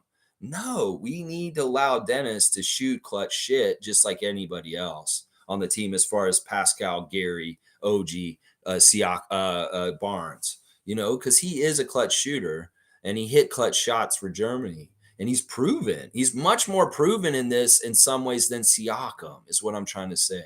Like, he hits big shots for the Lakers last year with LeBron on the court instead of him. So that's what I'm saying. It's like, it's not that you may not like it personally, but honestly, it's a good move because he has a proven track record of clutch. His shot mechanics are really good. And if he's open for three at the end of the game, he needs to take them. He needs to take them because I trust him. I think he'll make them because he takes this shit really seriously. And sometimes I wonder how much seriously the other guys do. I know that Dennis is taking everything very seriously. And sometimes I worry about, Siakam may take working out very seriously and being at the top form and physical shape. But does he take winning games at the end of the game very seriously in a certain way? Sometimes he doesn't, or he would just take over and win those games. Scotty, same thing. I know he takes playing and winning very seriously, but does he understand how to take over games at the end of the game and take us to winning yet? He doesn't totally know that yet. That's part of the problem here. Dennis has more of a body of work in high pressure situations, taking big shots and making them. And some of it is wanting to take the shot or finding to take the shot. And if Scotty and Pascal aren't going to show up and go take those shots themselves, I want somebody to take them. So Schroeder should, is the way I look at it right there. I mean, shit, the opportunities for those guys to take over in the last 5 minutes are there. They just need to fucking go do it. That's the thing that bugs me about Siakam and Barnes, is that, look, you guys can play good all game on cruise control, but when it matters, when you make your will, what happens in the game? Because y'all are very talented and you could. It's just that in some ways you're passively playing through the game instead of taking the bull by the horns and making what you want to happen. And Dennis will be more exerting what he wants to happen on it in the powers that in the levels that he can.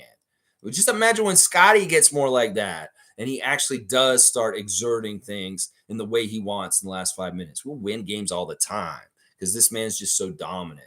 It's just we got to let him grow into this. And it's not on anybody's schedule other than his. He will get there eventually. It's just we got to be patient and allow him to get there. Dennis is a little further along in his career and understands what it means to be carrying and clutch at the end of the game. And he was a big reason why we got close enough to try and beat them. He carried and scored a lot of points in that fourth quarter when nobody else was stepping up and doing it. So I look at it a different way. A lot of y'all keep thinking that people are taking things from other people. No, it's all right there on the table. Everybody has a plate. You could go fucking take as much as you want. Nobody's stopping you from getting seconds or thirds from grandma's buffet. And that's what I'm saying. Dennis, go take a couple things and eat them at the end of the game. That's fine. Scotty, you could go do that. Pascal, you could go do that. OG, you could go do that. Nobody's stopping them. Dennis is not stopping them. Darko is not stopping them. They have the ability. They just need to go do it, is what I'm saying. Seymour saying, salute the Cowboy, Trading Places. What a great movie. Trading Places with Dan Aykroyd, Eddie Murphy, Jamie Lee Curtis. What a great tale of switching places and what happens when that happens. Wow, there's prostitutes in that movie. Yeah, Alan Tam saying, Lex, you on PMs this morning? Laugh out loud. PMs? PMS? What are you talking about, Alan Tam? I'm going to give you a strike. No, I'm not on PMS. No, I'm not. Fucking A, Alan Tam. You know I'm a fiery man, and I have emotions, and I care about this team immensely. Come on now. That's not really an insult. Women have to deal with PMS every year, and it's just every month, and it's just part of nature. But no, I'm not PMSing. I'm just fucking setting sucker fools straight. That's what I'm doing, Alan Tam. Bam, son. Fiercely saying, who had the most points yesterday, Lex? What are the stats? All right. For the Raptors yesterday, the most points scored for our team were 18 by Jakob and 18 by Siakam. 15 points for Barnes and 15 points for Schroeder. 13 points for Gary and 11 points for Anunoby. We had 6 players in double digits and none of them reached 20 points. That's a big problem. And that's, to me, like I said, people not going to get enough food from the table. That's right. Alan Tam saying Boucher needs to eat. Well, I mean, he's tried, and we're not going over this, man. The man has this frame that he can have. He works out, he eats. Trust me. As a skinny man that had a high metabolism myself, I totally relate to why he can't put on weight. So he'll put on weight when he's 40. All right.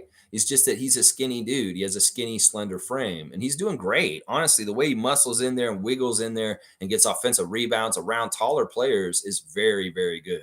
So yeah, no, Alan Tam, no reason to make little pitch shots at either me or Boucher. No reason to do that now, Alan. Come on now. Carlos saying Dennis hit that beautiful three, but then Gary Trent lost his footing. Yeah, I just hate those turnovers. I hate the missed free throws. I hate the turnovers. I hate the bad transition defense. Those are my big 3 reasons why we lost. Cowboys saying, yes, sir. Mountain Standard Time from Mr. Seymour Pape. Alley oop to you, Lex. You're giving me an alley oop for being feisty. Is that why, Cowboy?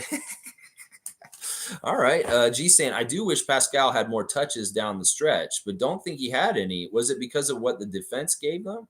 It could very well be they were overplaying him and trying to keep it out of his hands. I mean, that would be smart by JB Bickerstaff to try and keep the ball out of his hands. Yeah.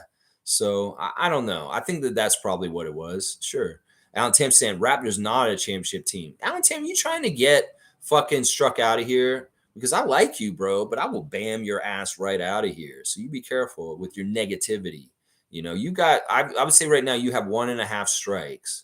And I might give you a full 1.5, depending on what you say coming up here. So look out. I will kick you out. I like you, and you haven't done this before. You've never done this before. So why are you showing your ass today? You might get it. You might get it.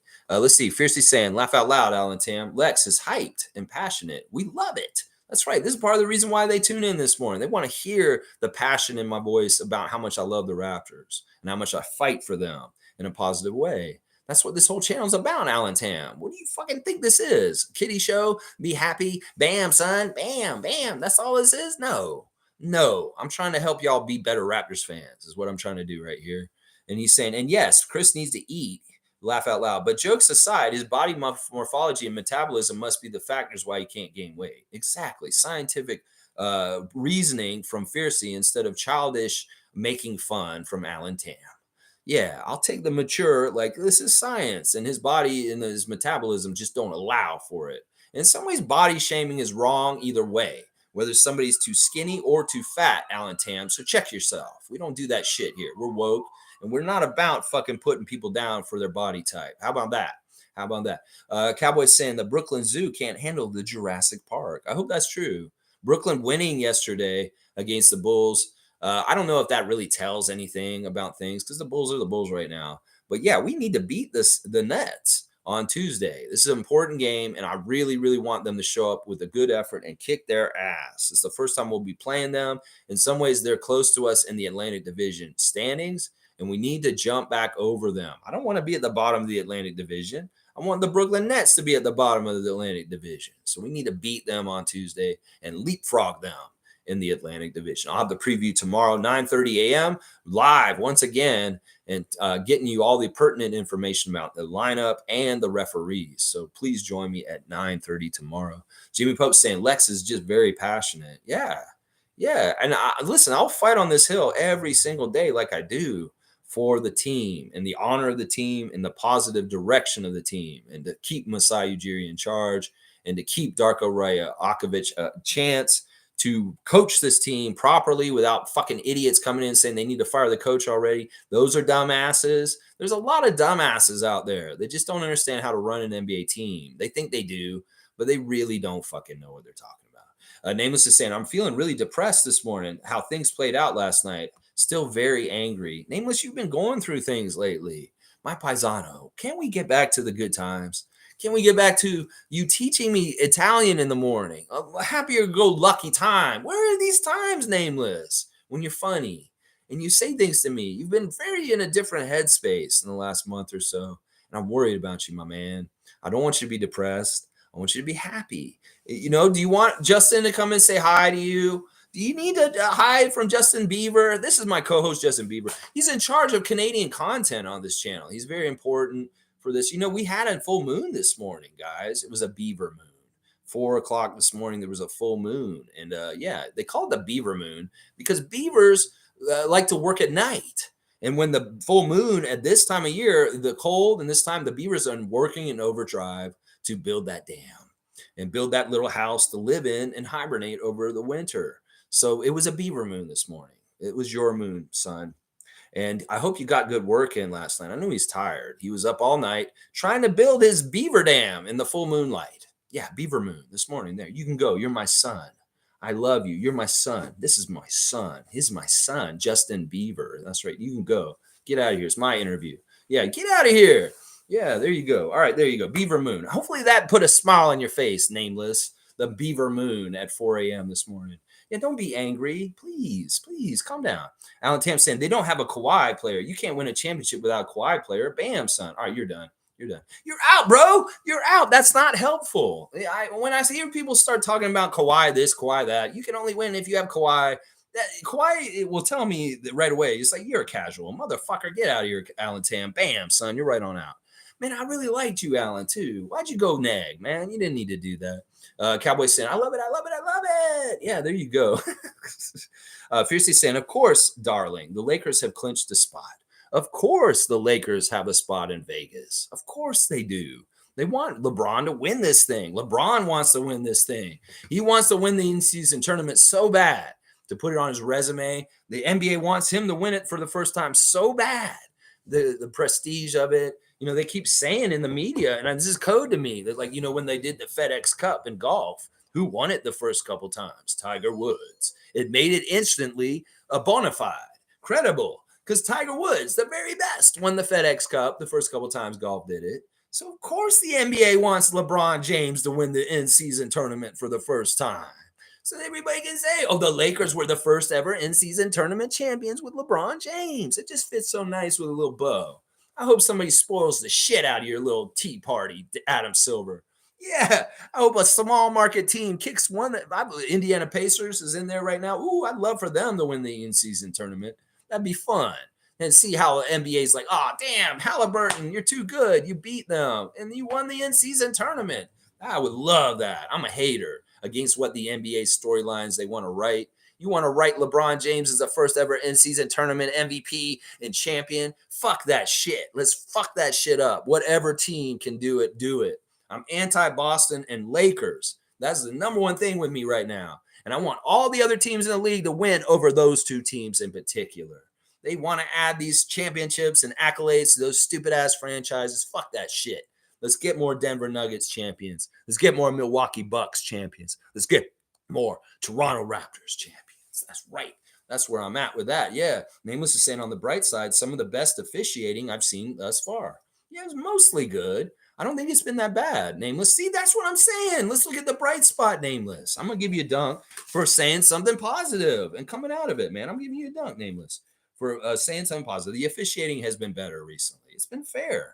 It's been fair. I had no problem with some of the things that were happening last night. I thought it was pretty good. Ben Taylor was weird. He's a little weird, but he had some balls to call that no continuation for the Cavs fan.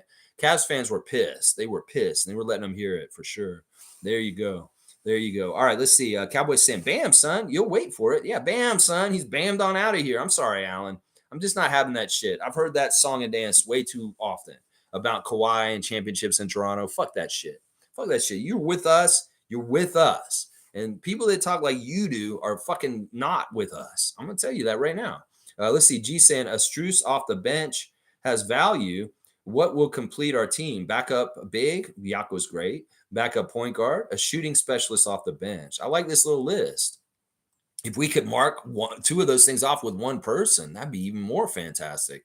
Like a backup point guard with a shooting off the bench, or a backup big with very, very good shooting off the bench. I'm with you on that. Strus off the bench has value. Now, he didn't come off the bench, though, did he? He started last night. It was Niang that came off the bench. Strus actually got to start. He had starter minutes. He had a double-double. That's ridiculous. Strus shouldn't have had 11 rebounds. That's crazy. 20 points, 11 rebounds, 8 of 16 shooting, 4 of 9 from 3. Yeah, Strus started. It's Niang that came off the bench, and he's the shooter off the bench. All right, I'm going to look at Allen's messages just for a second, and whether I read them or not is all right. I like this one. He says Schroeder made 1 of 3 of Fred's slayers, and his stats are the same as Fred's, and maybe even a little better. Okay. His salary. Yeah, his salary is what you're saying. He makes a third of his salary. That's a good comment. Carlos saying Gary was supposed to be our shooting specialist. That's right. And that's messed up. Fred is overrated. Okay, Alan, I'll give you that. And Alan saying, Carlos saying, Alan, move on already. Fred is doing great in Houston. And G saying that about sums it up. G, what he agrees with what his laundry list of what we need for our bench is. Tam saying he's not doing great in Houston. Actually, he is, Alan. He's doing pretty good. Houston is poopy. Okay, I like that comment. That's all right. Jimmy saying the problem is the D plays off of our guys that aren't known as shooters. Props to Dennis for making that 3, but they'll let him shoot that every time and pack the paint. Well, let him keep hitting it every time and pack the paint. Maybe they'll figure it out after a while. Dennis is actually a really good shooter. His mechanics are very good. It's not like he's a half-ass shooter. We should consider him like as just as good a shooter as Gary. I mean, they're shooting about the same anyway right now. So I don't get it. In some ways, guys get labeled and you don't see it. But Dennis is a badass shooter because honestly, he has that light touch. And you see how when he puts it on the rim, it bounces around because it's light and it often falls in. He has some really good fundamentals as far as English off his hand and the way it spins. It's more likely to fall in. So he's a good shooter. We want Dennis to shoot. I have no problem with Dennis shooting. And he's going to get assists also. That's the great thing about him. Nameless is saying Darko maybe left the bench in a little too long and allowed Strus to rattle off 20 points in one quarter. Yeah, the third quarter wasn't managed exactly right by Darko with personnel. And once again, it's that lineup of Scotty with the bench that we can't have that lineup out there like that. You got to have at least OG or Pascal out there with them, or maybe Pirtle. I don't know. But in some ways, I do not like that lineup when it's just Scotty's the only starter and there's 4 bench guys with him. I don't care if it's Precious, Gary, Chris, and Malachi. That's not a good lineup. Malachi, Scotty, Chris, Precious, and Gary at this point. That's not a good lineup. Let's see. Fiercely saying, when they watch film, I'm hoping it's a wake-up call. Atrocious at free throws. I heard over the broadcast a guy scream, "You suck at free throws" to Jakob. And you know what? He hit both. Yeah, these were these guys sitting behind Matt and Alvin. I saw them on the TV because I could hear them. They were sitting directly behind our broadcast booth, and that's why you could hear them so well. And you could hear them very well on the court and them yelling at stuff. And they were yelling insults and all kinds of crazy shit from there. That's why I want more of our fans near the court to be like that. Our fans at the Scotiabank Arena are so like rich and kind of like, I'm here to just hang out and watch like Drake, kind of bullshit. Well, Cleveland has fans that are paying expensive tickets and sitting behind our broadcast booth. They're sitting there like they're in the 300 section and they're yelling like crazy shit at the players on the court. That's what I'm saying. We could be a lot more vocal close to the court as Scotiabank Arena fans, but y'all rich people are too pretentious and not, it's a below me to be loud like that. Oh, how un-Canadian. Fuck that shit. Get down there and get loud.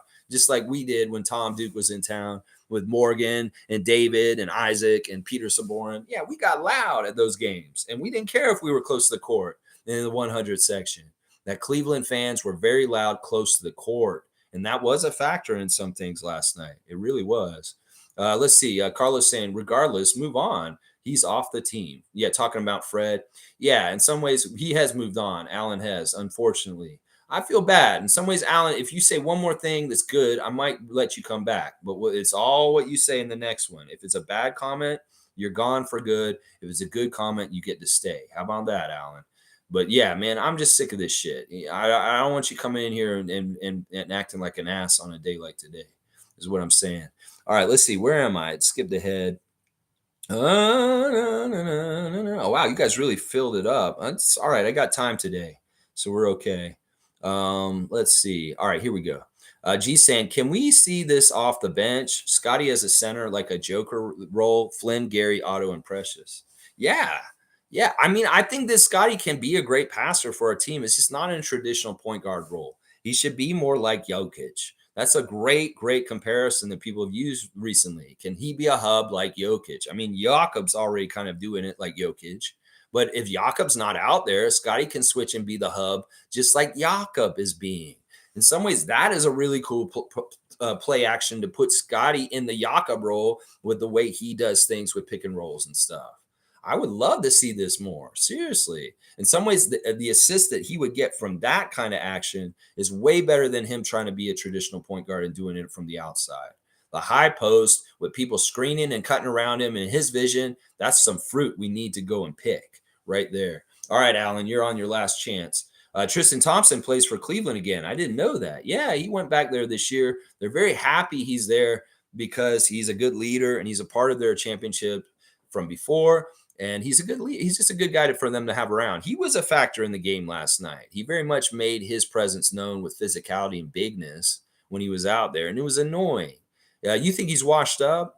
I don't think he's totally washed up. I mean, let's look at his stats from last night. He wasn't horrible. He was very useful to them last night, honestly. He came in off the bench, 8 minutes, 4 points, and 2 of 2 from the field, 4 rebounds, all offensive. That's annoying.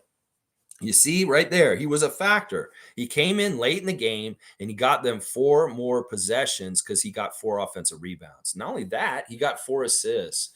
So in 8 minutes, he got 4 rebounds and 4 assists. You tell me if that's washed up. I mean, he's still got quality in him. He may not be the same level he used to be, but he still came out there and did some nice things for them. G saying meant as the second lineup, not having Scotty off the bench. I don't know. I don't know exactly what you mean, but it's okay. We'll figure it out. All right. And then, yeah, holla. Okay.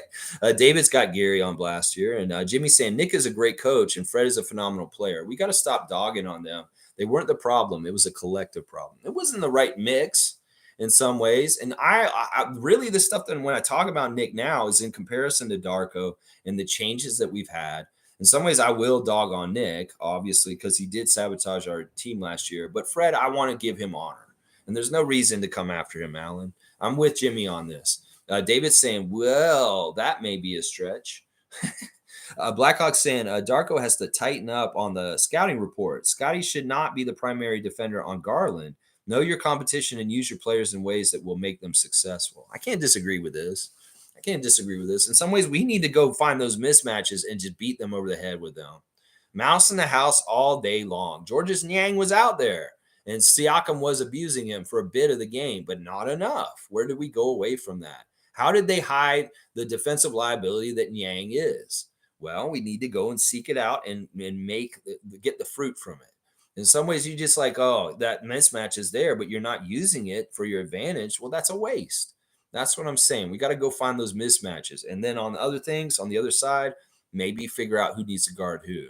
Sometimes it's you try different people and whoever has success, you just leave them on there. I don't know. I didn't have a problem with Scotty trying to guard Garland. Once again, he's just trying to direct him in certain places. And it's really impossible for anybody to guard him. He's a very difficult player to guard in this league. He's getting close to like Kyrie status like that.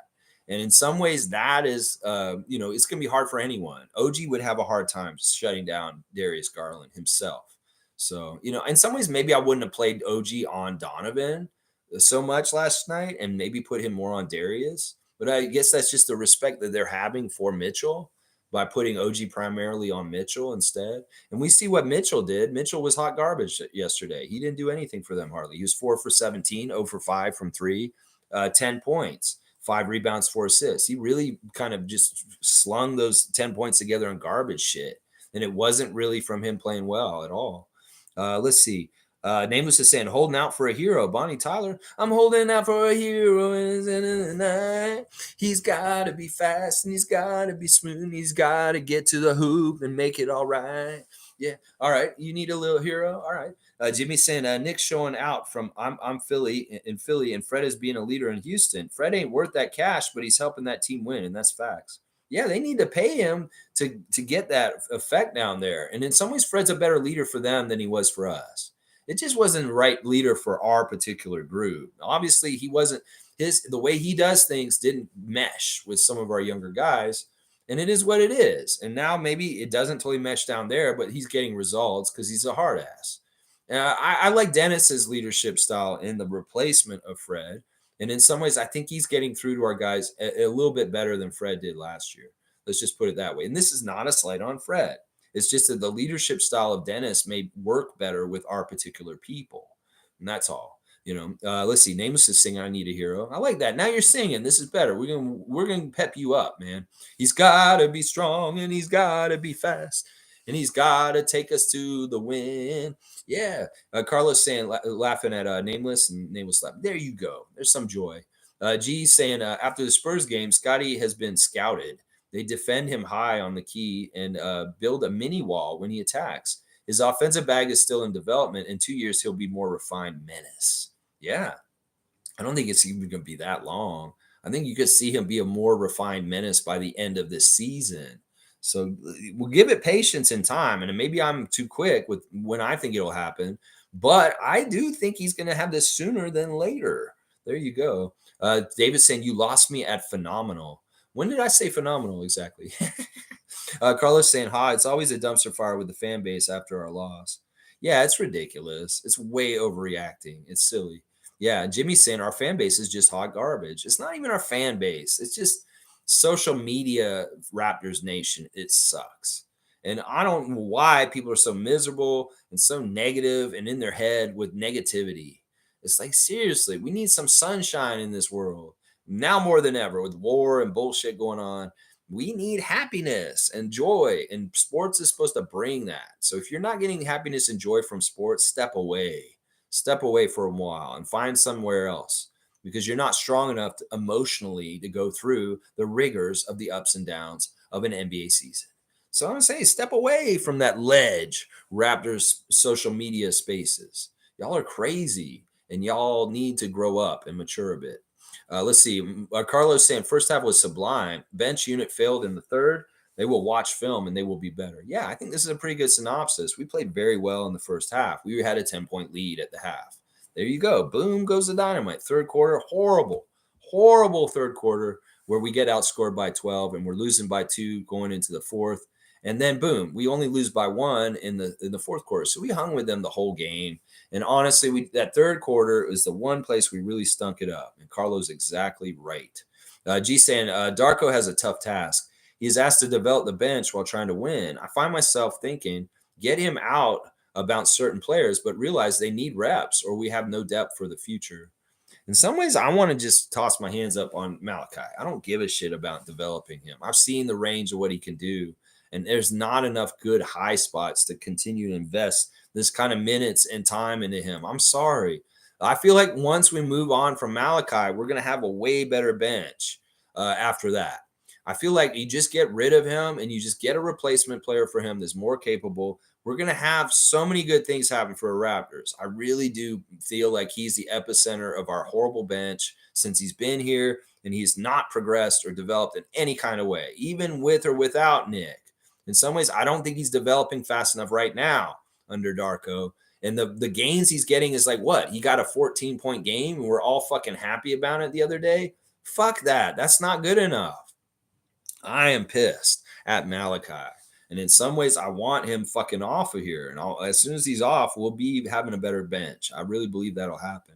Wayne saying, not feeling too bad over the loss. We weren't outplayed. A few brain farts and a lack of execution by notables. Next game, we move on. Dennis, I think, can feed Pascal more. He needs to feed Pascal. Yeah, I'm okay with that. Yeah, I like what you're saying, Wayne. I'm with you on all of this. We weren't outplayed. We weren't playing clean enough basketball with the free throws in our defense. Fiercey's laughing at Nameless for singing. I like that. Blackhawks saying, overall, we played well, and teams are supposed to defend their home court. As long as we don't lose in Toronto, we can try to steal the next road game with the Cavs and Magic. There you go. That is perspective I'm talking about. Blackhawks getting a dunk because that's what I'm saying. It's a season series, and the home court is supposed to be held and served. Because you're supposed to win on your home court. So they were just kind of taking care of their own business. There you go, Neil. You got it done. That's exactly right. This is a real basketball fan, somebody who understands basketball for years. And he understands that, look, it's a season series. And they won their first game at home against us. Well, when they come to Toronto, we need to hold court and beat them on New Year's Day. So, yeah, exactly the right attitude coming from Neil right here. Exactly the right attitude. Infamous is saying, salute, freaks. This loss is not on Gary. We make our free throws, we win the game. It's that simple, and on to the next. Yeah, it's not totally on Gary. It's a collective fault. And it really is the free throw people and then like bad transition defense. The turnovers by Gary and Malachi didn't help, but that transition defense stuff was absolutely horrendous. Letting them have layups and letting Niang do a Euro step like that. That's horrible. That's absolutely horrible transition defense. They clean that up. That'll help a lot. Fiercely saying, so realistically, what would be the time frame for the bench to pull it together and consistently contribute? I'm in for development, but there needs to be a moment where it clicks. Well, in some ways, to me, it's really a case by case basis. I can see development and fruit being born from people like Precious Achua and Chris Boucher. I can see, like, all right, Otto's going to be out there. He doesn't need developing. We need to just play him to his strengths more so that he can give us more of a contribution. And that may be feeding him the ball and letting him shoot a bunch of threes or try and get his offense going. In some ways, we're not trying to do that well enough. And it's the same with Grady when he's with the team, too. They're not finding him or trying to divert water to our great three-point shooters like Grady and Otto. And that's what I want to see more of. They could feed Otto better, is what I'm saying on that point. And then Malachi, I just want him to go away. I've given up on him. I really have. It's like one good game and 4 shitty games is what's going on with him. And the one good game is not at a level of even what I want from a consistent basis from him. So it's a case-by-case basis, each one of them. Some of them I'm fine with what they're doing and their development, and they're fine. Some people I'm completely giving up on. You know, Gary, I'm giving him I'm giving him the benefit of the doubt with his plantar fasciitis and his slow start so far this season. But I'll tell you this, if Gary does not improve during this season and get to where he was last year, I don't want him on this team anymore. It's just that way. I have no tolerance for guys missing open threes at this point. That they're advertised as 3-point specialists. And that's what Trent and Flynn are. They're supposed to be 3-point specialists. Well, they fucking miss open threes. They're not a 3-point specialist to me. No, they're not. They're not a Georges Niang. They're not a Sam Hauser. They're not a Max Strus. That's what I want. I want guys that shoot like those guys. Let's keep going. Let's see. Blackhawk is saying offense is not an issue. This was a matchup of who will be the better defensive team. We shut down Mitchell, but let Garland and Strus get out of control. Yeah, this is a good point too. You know, we did okay at times with our defense. We really shut them down and closed them out.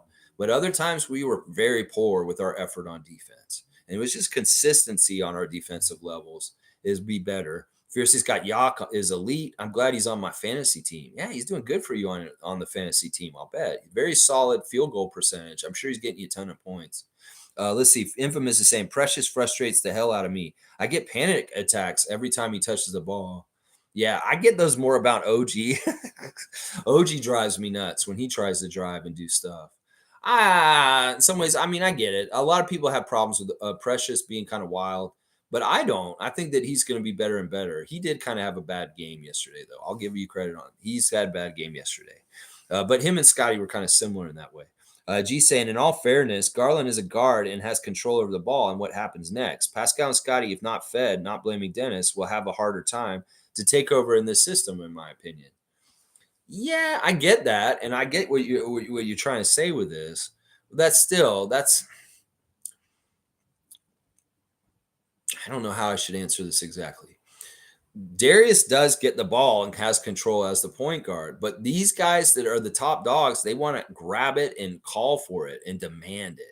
That's the thing. Siakam can get down in the low post and get really good position and hold his hand up and say, give me the fucking ball. They should be feeding him. And that we should be setting that up. Now, against this team last night, that's not as easy. So in some ways, part of the reason why Dennis and Gary and Malachi and these guys are shooting outside shots because of the twin towers of the Cavs. And in some ways, Pascal and Scotty operating near the basket is scarier just because of the threat of Jared Allen. So I don't know. In some ways, it may be partly the matchup with the Cavs in particular is not easy for Siakam and Barnes to post against. That could have been part of the factor there. But you need to call for the ball and demand it. Seriously, that's part of it. They need to demand the ball and say, hey, I want the ball. Give it to me. It's my time to shine. I want to take it. That's what all the great players do, whether they're a point guard or not. They demand the ball and they get fed it. And in some ways, they need to be more alpha and saying, "Yeah, I want the ball now, Dennis. It's my time to do something. I'm gonna do it." In some ways, you don't want to go about it that directive. Then do a lot of crisscross and cut, and Siakam just make a really brilliant cut, and Dennis will find you, and then you can get your points. You can do it in smart ways. Some ways it's a puzzle. You got to solve it and figure out how you do it, how you score against that defense. And y'all need to put in that work mentally along with physically to read the reads and figure out the mismatches and figure out the right play. In the first half, y'all were really in sync and doing a really good job reading the reads and finding the good play. And we just need to see that throughout the whole game, near the end of the game, too. Let's see. Carlos saying that probably is the difference between contenders and us. Consistency. Yeah, I think that you hit the nail on the head. We get more consistent. We do things at a better, higher level of perfection. Yeah, we can run and beat any team in this league.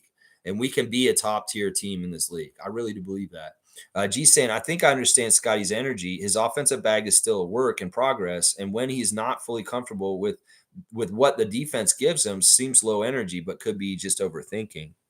Yeah, some ways his body language is poor last night. There's a lot of talk about body language in games and stuff like that. And in some ways, Scotty's body language was betraying him. He's drooped his shoulders. He's kind of like this. Don't be like that, Scott. Just be absolutely confident. Sometimes the way you carry yourself really tells us that you're not in a good place because of the way your shoulders are and the way you're kind of walking around. So listen, this is something Grady's talked about recently, is that have good confident body language no matter what. Like Grady has a huge confidence. Like right now, even though he's down in the G League, he's not this has not made him upset. He's not losing confidence because he's on the G League. Some people have tried to say that recently, but it's not true. You got to listen to him and understand the way he's built as an NBA as a player in basketball. He has a supreme confidence, and he understands that supreme confidence is absolutely essential to him being successful. And right now, it's not that he's unconfident because he had a stinker game on Saturday against the Capital City Go-Go. He's not unconfident at all. You watch his body language in that game, and he was fine. That's what I'm talking about. Body language can betray you on the court. And Scotty, work on your body language and stop freaking out on the refs. That's really hurting us. You hurt us way more in your first 2 years of this in the league with freaking out on the refs and using all your energy yelling at them. Stop doing that. Just keep playing and stop messing up defensive assignments because you're busy talking to the ref. Yeah, stuff like that. Cowboys saying, imagine Koloko on the court last night. Get better, Koloko. Hurry up. He would have helped. He definitely would have helped with things last night. For sure, Cowboy. Stargate saying, good morning, Raptor Freak family. 2 words, free throws. That is all. If they make 4 more free throws, they win the game. There you go. Exactly. That is pure facts. G saying, when Gary got the ball, no one moved, though. No one was open. That was not Gary's fault, in my opinion. They knew it was going to Gary or Dennis. Yeah, I'm not going to try and blame Gary. It's just that I hate careless turnovers because of the sideline. And, I'm not really blaming Gary. I'm not blaming anybody specifically. I'm just saying that there wasn't enough good, perfect basketball for us to win last night. And in some ways, they stole it from us. We should have had that win. Wayne saying, come on, there wasn't anything scary about the Cavs. Not dogging Malachi, just saying we need a solid, reliable point guard and a third center.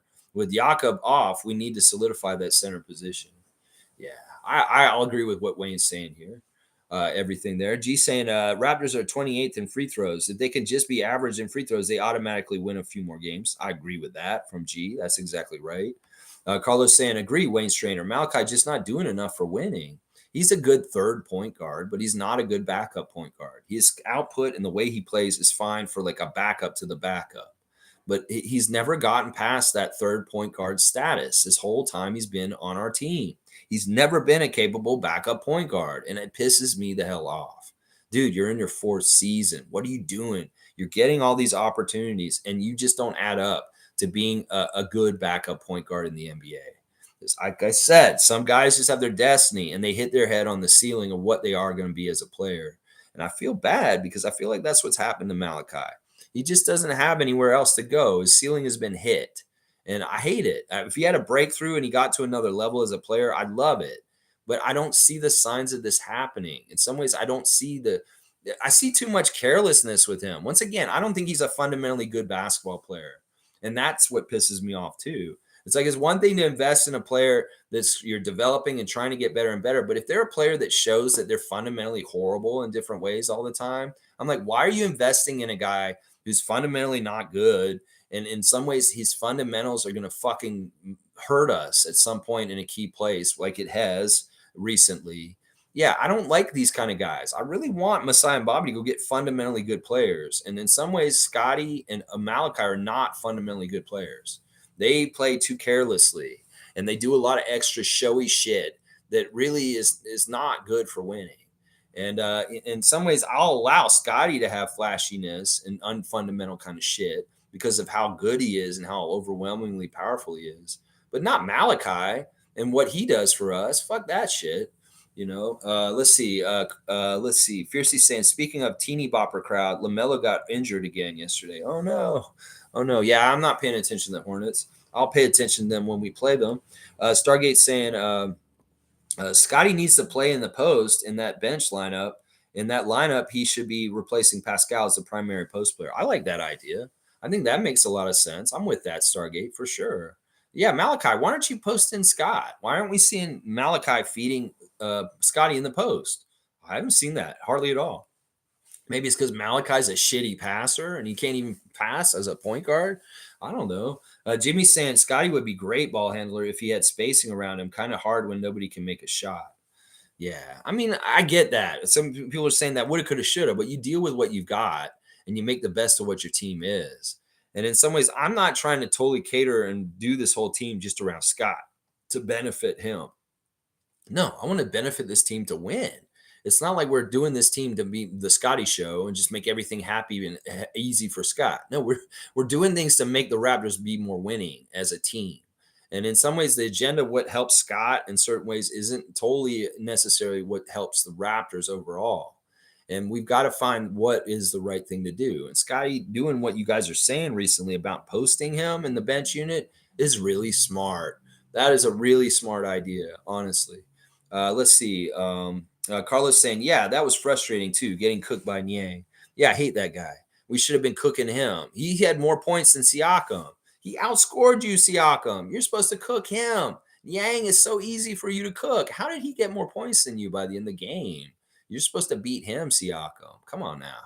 MSJ saying the issue was that we ran Flynn in the third and Strus's eyes lit up and free throws missed, of course. But the weak link is Flynn. Other teams attack him and our chain broke. That's how it works. I'm not going to disagree with Chris on this. I saw the same damn thing. A lot of Strus going off was coinciding with Malachi being out there. Jimmy's saying, yeah, they beat us bad in the third, 32-20. That's where we lost the game in that third quarter, coming out flat after halftime and just not getting the right matchups in there. Maybe buying time for people to be rested. In some ways, I'm still pissed that we lost to a team on the second night of a back-to-back. They should have been less energetic than us in that third quarter, and we should have been running them off the court at that point. Cool Cat saying, good morning, Rapid Free Crew. Late and joining this morning. We lost our game. Bummer. It was in our hands. That's another top-ranked team that we could win. See, I like what she's saying. That's supposed to be a top team in the East. Well, we can run with them, and they're not scary to us. They're really not scary to me. MSJ saying, as a coach, when you see a weak link on the court, you attack it. But I'm not upset, as this game showed me. We were on one guard away from beating the Cavs. But to say I hate Flynn, no. He just isn't an NBA player. Yeah, I'm with Chris on this 100%. This is smart. You want to go and take advantage of things. It's like Alvin Williams said the other day on Raptors Tonight. Back in the day, we used to go at guys who had foul trouble. Jared Allen had 4 fouls for a long time there. We maybe should have gone at him and try and get him in foul trouble so he'd get out of the game. Boom, it opens things up. I don't understand why we don't do this more. Play cerebrally. Think about matchups. Think about fouls that are on other teams and go at those guys and get them out of the game. It's just a really smart strategy. The NBA used to be a chess game that did this kind of shit. But in some ways, we don't play a smart game anymore as a whole in the whole entire NBA. Nobody's taking advantage of a lot of the really smart things that old NBA teams used to do. In some ways, we should be smart and do that. Be more like the old teams, because if the other teams aren't doing that shit, we could gain advantages from it. It really is a dumb game these days. There's not a lot of smarts put into what we're doing on the court. There's so much jacked up threes with nobody around. There's just stupid bad basketball in this league. It's just the epitome of why this league sucks. is because of the selfishness and this and the non-cerebral reading of the floor and taking advantages. Like seriously, can we be the one team that's cerebral and understands these things that I'm talking about right now? Like going at Jared Allen when he has 4 fouls and putting him out of the game because he's in foul trouble. Could we do that, please, Raptors, Darko, please? Please. Jimmy's saying that bench unit is just terrible most of the time. Flynn ain't the only weak link, but they as a unit need to be better. Well, it starts and ends with him in some ways because he's the point guard, he's the leader, and his shakiness causes shakiness for everybody. You know, he plays a little bit better. Precious may play a little better. Gary might make more shots. You know, he is a catalyst to help the other guys in the bench unit play better because he's the point guard. And that's why I'm saying if we get rid of Flynn, our bench will immediately get better. If we get a capable point guard, this is why I wanted Jeffrey Down Jr., because he would be running our backup unit way better than Malachi at this point. He really, really would. And it pisses me off. You know, Precious and Gary can go off and do things on their own without Malachi doing well sometimes, but he would damn for sure help them if he could fucking get his shit together as a real point guard and fucking figure this out. In some ways, he's just dead wood. In some ways, Malachi just runs cardio all the time. And I'm not even giving him kudos for his defense anymore because I see him getting beat left and right. So it's horrible. Carlos saying, I agree. This was progress with loss. First half was what we want from our two-way monsters. That's right. Look at the gold. Look at the good stuff. The game didn't turn out in our favor, but a lot of the game did. And we looked really good in a lot of it, too. Jimmy Pope saying, Godfather is such a good movie. Marlon Brando is the GOAT. I know. And watching those two movies this weekend, we watched the first two right in a row, 6 hours of The Godfather on Saturday night. She'd never seen the movies, so she had to see them. And she fell asleep halfway through the second part with Robert De Niro and all that. I really think the first Godfather is better than Godfather Part 2. I think as time has aged, the Godfather Part 2 sucks, honestly. I don't like the way they jump back and forth between De Niro and Pacino's timeline. And honestly, Al Pacino's performance in that movie is overrated. He's really kind of annoying in that movie. And I found myself being much more of a fan of the original Godfather movie with Brando in it than Part 2, watching them back to back with each other. In some ways, I was infuriated because Paramount Plus, who we were watching on streaming service, didn't have subtitles for the Italian parts of Part 2 with Robert De Niro. What the fuck is wrong with you, Paramount Plus? You don't have subtitles for movies that are in foreign languages? So we're just sitting there watching a whole half of the movie with Robert De Niro in Sicily and all that stuff in Godfather 2, and we can't understand a damn thing they're saying. And there's no option for us to put subtitles on there. Fix your shit, Paramount Plus. Streaming services suck. Oh my gosh, they suck. But yeah, that Marlon Brando one, yeah, he's so good.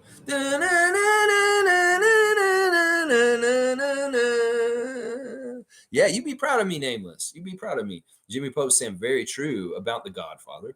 Wayne saying Vito Corleone was talking to the singer Frank Sinatra, not his son. Yeah, this is something that Adriana found out, that the guy who played the singer Johnny Fontaine, his name's Al Martini or something like that. It was originally supposed to be Frank Sinatra who played that role of the singer that Godfather got his career going in Hollywood. Yeah, I don't know if many people knew that originally Sinatra was going to play that role in that movie, but he did not. He did not. Sorry, Alan, you're gone, bro. Country Kong's here. Good morning, Raptors freaks. Lex, the second half of last night's game was unfortunate. Scotty can't be guarding point guards. Jakob is very impressive at finishing in traffic. We should use him more. I like that. Yeah, Jakob's been fantastic. Honestly, he's been probably the most steady guy in our whole team this whole entire year so far. We get consistent output and things from him every single night. And I appreciate Jakob Pertl for that. Yeah, you guys are all very critical of Scotty guarding Garland. It's very interesting that you guys are saying that. Nameless is giving me the chat cut off. Oh, God, look at this. You guys are all chat cut off here. Carlos saying, this is why I love going to Lex, bringing wisdom to sports fandom. Listen, I just want to help educate. You know, Nick Nurse told me at the coach's open house last year, keep teaching basketball.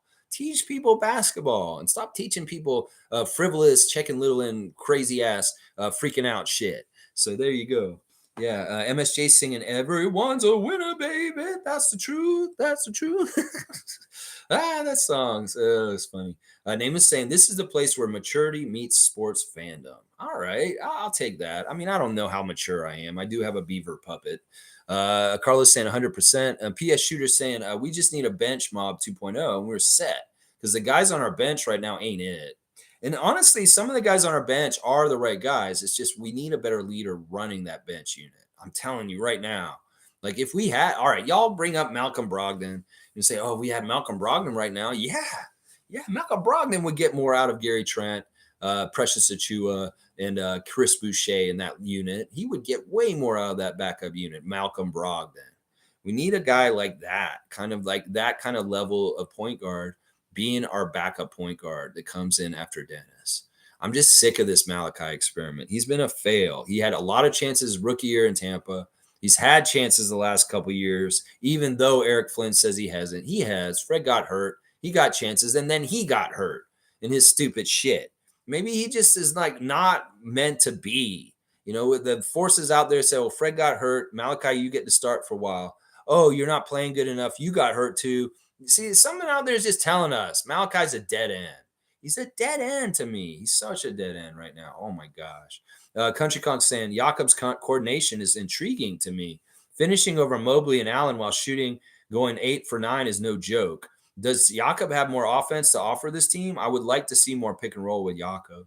I'm about this too, JP, because I do feel like, and this is part of the reason why he's touching the ball almost every possession, because either he's making the basket 8 of 9, or he's passing it in a very good pass and setting other guys up. This is really smart that they decided to make him a hub of our offense at the beginning of the year, and we're seeing the fruits of it. You know, listen, Jakob could be more aggressive in trying to get points for himself. You're right. And at times last year for the Spurs in the last couple years, he really did take over and get like 20-point games for San Antonio. So I could see him increasing his scoring a little bit more for sure, Country Kong. And I wouldn't be upset about that because he's super efficient. And that's all I want is a high percentage shooting, super efficient people taking shots. And if you're supposed to be a scorer shooter that's supposed to make shots and you ain't coming as advertised, I don't want you taking those shots. That's what I'm saying. Shaq Lindsey's here. Good to see Shaq Lindsey. We were right there to be one of the top teams in the East. Our defense is really good, but our half-court offense, shooting and bench need some work. Zach would solve all these problems. Here we go. Here we go. Shaq Lindsey, I know you're laughing about it. I'm going to give you a dunk just because you're breaking the rule that we set yesterday, but it's fine. Here we go. Somebody had to bring him up. The Lego Maniac. Zach, the Lego Maniac. All right, come on now. Carlos saying, did anyone see that clip of Levine joking to OG about wanting to be traded to Toronto? Really? He did do that? This is why y'all are talking about this so much. Because Zach actually said that to OG. He's like, can I get traded to y'all? Well, see, he wants out. Shaq Lindsey saying, we need to make a move now because if not, when? Masai was always the type not to settle, but to jump on opportunities. I believe the opportunity is now. We are one piece away. Well, can we at least wait till December comes? Seriously, we still got a couple days. Let's just see how things go after the in-season mystery game tournament. And, maybe in the middle of December, we might do something. So Shaq Lindsey, it may be coming. But it's not on your schedule. Remember, it's on the schedule when it should happen with what Masai and Bobby think it should happen. So you don't get to determine because you can be impatient about it. These guys are going to be the smart ones, and they'll do it at the right time to strike when it is the right opportunity. So we'll have to see Shaq Lindsey. Zach LaVine is not the right opportunity, though. I will say that. Let's see. Cool Cat's saying, Lex, let me help you. We're beating below 500 teams, and we have been competitive with above 500 teams, all with a new coach and new system. Tough games at start of the season. We're getting there, folks. There you go. There you go. Seriously, we could be like 3-13 right now and be a bottom feeder very easily. The fact that we're doing this with a totally new coach, a totally new system, and learning, it really does portend that in the future, we're going to get it going really good. And Cool Cat's exactly right. A voice of reason in support of what I'm trying to say here. And I appreciate Cool Cat coming with pure facts that, listen, we're beating the below 500 teams and we're taking care of business and we're competitive with top teams for the most part. There's only been a couple games where we got blown out. And otherwise, we've been in every single game, either winning it or just losing by close. So honestly, we need people to be patient and understand. Y'all don't want to screw things up before we actually get to the good stuff, do you? It's like that little meme that shows a guy underground. He's digging, and the diamonds are right on the other side of the dirt. And he stops digging right then, or he changes course, and he misses the stuff he's just about to get. Y'all need to wait and let this happen on the timeline that Bobby and Masai see, because it could expand and blow up all of a sudden. Then you might want to make that move too soon, Shaq Lindsay. So I'm say this: patience is still a virtue, y'all. It's very much a virtue, even if this society has very little of it. Stargate saying, I would rather DeMar would be a better team fit for our team than Levine, especially if he's willing to come off the bench. I'm with you on that. I'm with you on that. Stargate saying, bye, Felicia, to Allentown. It happened. I'm sorry. It happened. I mean, seriously, I was cranky, and you don't have to point it out. It's not that PMS is a horrible affliction for women. And it's like, I don't make this sexist or anything and stuff like that. But in some ways, that's sexist what he said, is saying that about that, trying to make it a negative thing. It's a thing that just naturally happens every month. And it's like, couldn't they do about it? Come on now. Carlos saying, who has a Kawhi type of player? The Clippers. And have they won a chip? Boom. Carlo, you're getting that for that burn. That's pretty damn good right there. That's pretty damn good. Good stuff. Good retort too, Alan. Let's see. Wayne's saying the first half of the season is to establish which teammates are improving on their reliability. Players coming from injuries are cautious in their play, so Precious and Gary need to be patient. Yeah. Yeah, I like this. That's a good way to delineate it. It's a fact-finding mission up until New Year's. And then you kind of start going with what's working really well and really hone it and perfect it. And in some ways, we're in discovery mode as usual. It's like Nick said the last couple of years in the first half of the season, he's looking for discovery. He's looking for who the roles are. People want to come and take roles and become this person on this team. He's allowing them the opportunities. Later on in the season, tightens it up and really does things like specifically intentionally because of what he's seen from before. Yeah. Wayne's exactly right. And Precious and Gary being hurt at parts of the season already, they need a little extra patience for them in particular. Shaq saying Gary Trent Jr. is inconsistent and unreliable in clutch situations. He's shown it yesterday. If Flynn, Gary, and Otto is our offense off the bench, we're in trouble. We need an alpha Zach. Okay. I believe more in Gary and Otto. I'm really down on Flynn though. Listen, Otto could be this guy. It's just we're not really going to him enough. I'll continue to say that. Kareem saying Jakob sure does put a lot of makeup on the Raptors' blemishes. He's got a Sephora type style to his game. If I see a Pirtle on the streets, I'm gonna lend him my chain. He's my player of the game. There you go. Kareem's enjoying how he cleans up the ugliness of our team, and the makeup analogy will get you a dunk. Once again, creativity from Kareem Thomas. Shaq Lindsay saying, and I don't mean trading Pascal, OG, or Scotty. If you take away Gary's shot and his shot creation is garbage. Yeah, I can get behind that. All right, hang on. All right, let me see. Where are you guys on here? It jumped ahead. I don't know why. I want to make sure I run through this. No more comments too. Seriously, give me a good cutoff now, because it does seem like I've got a lot to go still. All right, here we are. You want to trade Gary and a bunch of guys to get Zach and not lose Pascal, OG, or Scotty. Yeah.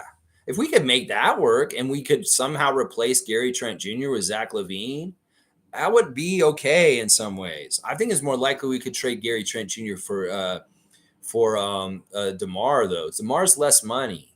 I don't know. We have to see what the Bulls are willing to do, part of it. And they may not totally be ready to blow it up yet. They may be, though, because it is really bad there right now. Cool Cat saying, my guy Pascal got his first technical. Pay your own fine, P. No help coming. You got it. Yeah, you did get a tech last night. That's true. He doesn't ever get techs, hardly ever. He doesn't totally. That's right. That's interesting. I didn't even think about that. Siakam doesn't get technicals very often. Very, very interesting. Nameless saying Tam was a devoted Penn Sarahite disciple. Was he? Nameless, you know that for sure? Is he over there all the time? And he's just coming in here being Bam son? In some ways, he was just kind of a goofy clown to me. But I'm, listen, if you know that he's been over there in the dark side, well, I have no problem with kicking him out today then. Kareem saying, I'm not for Gary starting, but we need to get his wheels going. Maybe if we let him take a swing at being a part of the starting five, it would help his game get going. Just a thought. That's not it. And he'll hurt us in the starting lineup if he's not producing. He needs to just get it out of the mud where he's at. He needs to just do it. In some ways, it's like, listen, I don't even think it's the starting. It's his foot. His foot is the reason why he's not playing well. He's got to get his foot healthy, and then he'll play better. It has nothing to do with starting or bench. It's just a convenient thing that people are trying to say is what it is. The stats from last year are not telling us that he does any better off the bench or starting. He's the same on either side. He's inconsistent in the starting lineup, just like he's inconsistent on the bench. So it has nothing to do with starting or bench with him. In some ways, it has more to do with how many minutes he plays. Now, if he gets like 20 to 30 minutes, but this is a problem. We're investing him minutes in him like starters off the bench, and his production is just not there. So it's a really tough place to be with him because he's really nothing, and we're hitting a lot of minutes on him so far this season, and he's not putting the scoring output that he should. He's just got to get it out of the mud where he's at, and that's what the Raptors tonight guys said too. They said, Gary, you got to get yourself out of the mud on the bench, not in the starting lineup. That's just not an option. It's just not an option. Our starting lineup is honestly one of the best starting lineups in the league. I'm really starting to believe this, that we have 5 of the best people combination together in the starting lineup for the 5 for the Raptors. And it's been consistently our starting lineup this whole entire year. Very few times we had a different person in the starting lineup. When OG misses a game, yeah, Gary starts. But otherwise, this starting lineup has been our starting lineup all year, and it's going to stay that no matter how pissy people get about Dennis starting. It's so stupid. Trevor's saying, talk to you guys tomorrow. Have to go to UPS to pick up some Raptors hats and jerseys. My favorite 25 people who are going with me, and they're all Raptors fans. That's awesome. You're bringing 25 people to the Brooklyn Nets Raptors in-season tournament game tomorrow. Trevor, on enemy lines, you're bringing 25 Raptors fans into the Barclays Center tomorrow night. That's my commissioner, man. That's my dude. Trevor, I'm giving you 3 dunks for amazing that you're getting together a road crew to go in there for our game tomorrow night. You do that, Trevor. You go and get loud. Cool Cat saying, big picture, we usually get in trouble with our bench and our core starters have to fight to get it back. When that improves, we will win more games. First year of development. Yeah, thank you, Cool Cat. I like that. Shaq Lindsay saying, I love Dennis's game. He plays with some heat, and I can see the connectivity between him and Jakob. He's got good connectivity between him and Pascal, too. We need to work on his connectivity with Scotty. That is somebody that he needs to work more closely with and get on the same page with. In some ways, Scotty's so unorthodox with his passes. People aren't ready for them. And that's why I like Dennis more, because he passes to people when they're ready and they can actually catch it. Scotty may throw a blind pass to Precious. He's not even looking. And it just bounces off his hands. That's part of being a good assist maker in the NBA is you got to know when to pass when your guy can catch it. And you can say Precious's awareness should be higher to catch the ball, but also Scotty should know when to pull that trigger or not and when it's smart to, because sometimes he's throwing the ball into places that's not the right place. And that's why I don't like him as a point guard, because his thinking of when to throw it into guys is not really smart sometimes. He'll throw the inbounds pass or the entry pass to the post player, and the post player hasn't set their position yet. And that you got to steal your position and get your position as a post player and call for it. He's throwing it too early to them, and they're not ready, and then it turns the ball over. So that's part of it, is the wisdom of when to throw the ball to people. And sometimes he's throwing these crazy passes, and Jakob's not going to be able to catch that. It's like, oh, you see it and you can make that connection. But honestly, in some ways, you're faster and more aware than everybody else on the court, Scotty. It's just like Magic was back in the day for the Lakers. But Magic made that bridge and connection to Worthy and AC Green and all those guys in a way that they were ready for the pass. And they understood when they needed to be prepared to get the pass. In some ways, you're just throwing it with your own self in mind and not thinking about the other person at the other end to receive it. And that's why you got to clean it up. And before you can do that, I will say you're not a point guard in this league. You've got to figure out how to read when the right time to throw it to them so they're successfully catching it. Because sometimes you're throwing these blind passes, they're not ready for it. That's not good point guard work. I'm just going to tell you that right there. Let's see. Fiercely saying at Nameless, Justin Bieber and the fam are sending you light. That's right. Hopefully the sight of my Beaver child made your heart grow warm. Something like that. I don't know. Kareem saying when Tristan isn't cheating on Chloe, he plays basketball for the Cleveland Cavaliers as a side hustle. Oh man, you know what? I like ruin things for Adriana all the time. I feel bad. Like I've ruined things like Charlie and the Chocolate Factory for her. she's a really big Grandpa Joe fan. He's like, but why is Grandpa Joe so lazy? And then all of a sudden, Charlie wins this contest and he can get up out of that bed and go with him. He's kind of a piece of shit for that, isn't he? He could have been helping his family, but all of a sudden he can get out of the bed because he got a golden ticket. That ruined it for her, for Grandpa Joe on Charlie and the Chocolate Factory. Well, I ruined Tristan Thompson for her this weekend. She had no idea about his romantic life with Chloe and what he's doing. She loves Tristan because honestly, he does amazing work here in Toronto for Epilepsy Canada. His brother has epilepsy, and he gives so much time and volunteer money to Epilepsy Foundation here in Toronto. And his mother, who passed earlier this year, was a huge part of the Epilepsy Foundation here in Toronto, and he continues to do that. So, Adriana, having epilepsy, very much Tristan Thompson is a hero because of the way he's so benevolent. Well, I had to tell her about the other side of Tristan during the game this weekend, and she's like, "What?" And he's like, "Yeah, he cheats on Chloe left and right, and he has like kids with other people." And he was in Drake's video when he had like a marriage to like 24 women, and they were like joking about being dogs and having lots of like lovers and women. She's like, "Oh no, I didn't know that about him." And I was like, "Oh, I ruined Tristan Thompson for Adriana. Dang it. I just had to tell her the truth." But she still loves him for the epilepsy work, and I do too. Honestly, I have a lot of respect for Tristan Thompson because of his philanthropy for Toronto in particular. He does it in this city, y'all, because of his ties being Canadian. He does a lot of good philanthropic stuff here in the Toronto community. So it's a double-edged sword right there. It really is. Cool Cat saying, FYI, Kawhi factor not given. Clippers have not won anything so far. Yeah, that Kawhi stuff. Once you start that, I'm like, okay, you're showing your real side here, Alan Tam. Carlos saying Tristan was a pleasant surprise last night. His rebounds were big in the fourth. Yeah. This is the thing. In some ways, the team that wins on a given night is how many different people are contributing in winning ways towards you winning. Jared Allen blocks, establishing defensive paint presence early in the game. Max Strus, huge third quarter, bombing threes and just really helping carry them to win the third quarter. Darius Garland being a leader and taking over at the end of the game and making big shots to help them. Tristan Thompson coming in off the bench, getting huge offensive rebounds and doing stuff. We need guys on our side that are doing things like that. Sure, you can have Jakob doing what he was doing last night. You have Dennis trying to carry in this certain way, but you need more of your guys to do winning things and winning ways as roles to leading up to you getting that W. And that's the thing. Cleveland had different contributors in winning ways that got them to that W. And Tristan Thompson, Jared Allen, Max Strus, Darius Garland are those four guys. And in some ways, we had maybe like two or three guys that were contributing to us winning, but not big enough because none of them got 20 points last night. That's a clear indicator that there's a problem when not a single one of the Raptors scored 20 points last night. It's weird.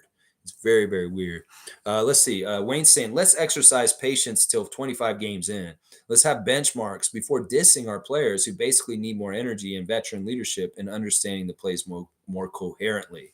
Wayne Strainer, a voice of reason, getting a dunk. Exactly right. Anybody who has a voice of patience and reason and wisdom in the Raptors nation, I will celebrate you. And I appreciate you, Mr. Strainer.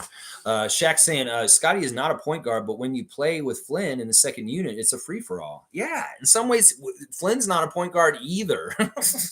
He really is like one of these hybrid guards like Fred.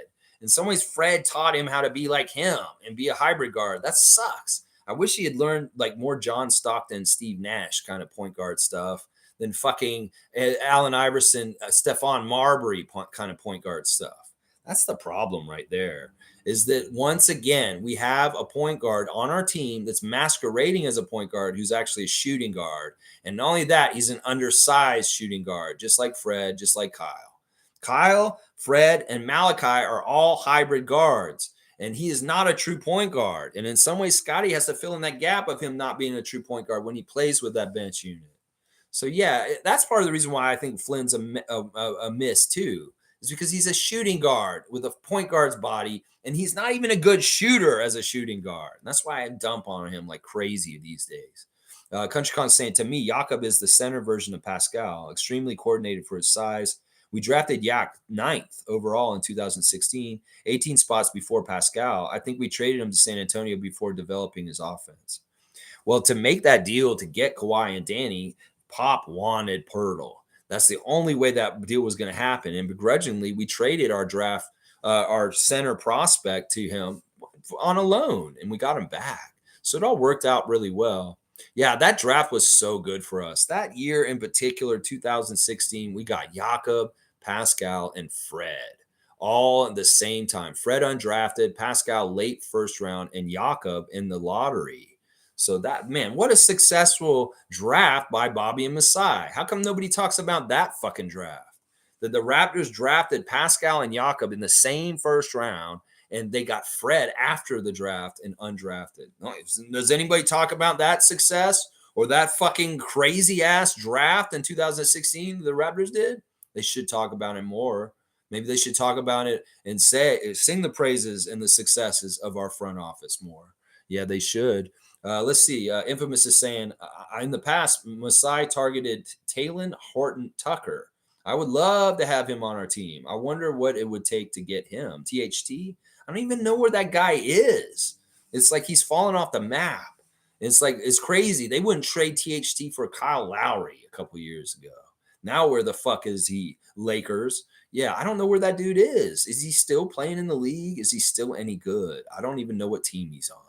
So he must not be doing a whole lot. Wayne's saying, okay, Lex, agreed on Malachi. We're not hating. And what you say on McDaniels, are we forgetting him? He's a bust so far. Looking at him, he looks so depressed. No energy, doesn't cheer. Time to dump him. McDaniels hasn't really gotten a chance at all. And he's in a different place than Malachi. Malachi's got time invested, and we're just not seeing any returns on that investment. Jalen McDaniels is fine. He's in some ways, what Darko's doing to him right now is trying to light a fire under his ass to play better in practice and get his game up so that he can earn minutes. And everything that's happening with Jalen McDaniels is fine. He's going to get his number called again, and hopefully he will have the lesson of being like, I hate not playing. I want to take this opportunity. So that's where he's at. I won't say that McDaniels is a bust because honestly, there's not enough data to confirm this. So we need more time with him, and he'll get his chance again. It's just right now he's not in the rotation because he hasn't been showing up consistently. Well, maybe he'll get the lesson. Maybe he's got to understand this is part of the reason why your NBA career is not taking off like your brother's is, because you need to find that consistency. And the chances are with you, Jalen. You've got to do it yourself. But I give him way more leash and rope than Malachi because Malachi's been on our team. This is his fourth season with us. And we're seeing the same damn shit as we did on the Tampa season right now. Jalen McDaniels is new kid on the block, and he really hasn't had his true debut or a lot of time with us yet. So I do give him a little bit more. His body language is bad, though. You're right. On the bench, he does look really down. And that may be something he needs to work on right there. Kareem saying, Talen Horton Tucker is trash. I mean, he's better than me, but still garbage. LA media tends to overhype their players. They shipped his ass out to Utah. Yeah, I think that's where he is. He may not even be in their rotation at this point. Carlos saying, you can't be dumping players 16 games in, laugh out loud. For perspective, we only have had 1 month of basketball. I know. And it's been so jam-packed with games. They just fortify these games like Flintstone vitamins with goodness. There's just so many fucking games so far this season. We've only been playing for a month. My God, it feels like 2 years. We've been playing so many games so quickly. Oh my gosh. Wayne saying, Carlo, using my logic against me, I get it, but McDaniel's only been here for 2 seconds. I'm with you, Wayne, and you kind of just said what I explained just now. Yeah, McDaniel's needs more time, and he hasn't had a real debut.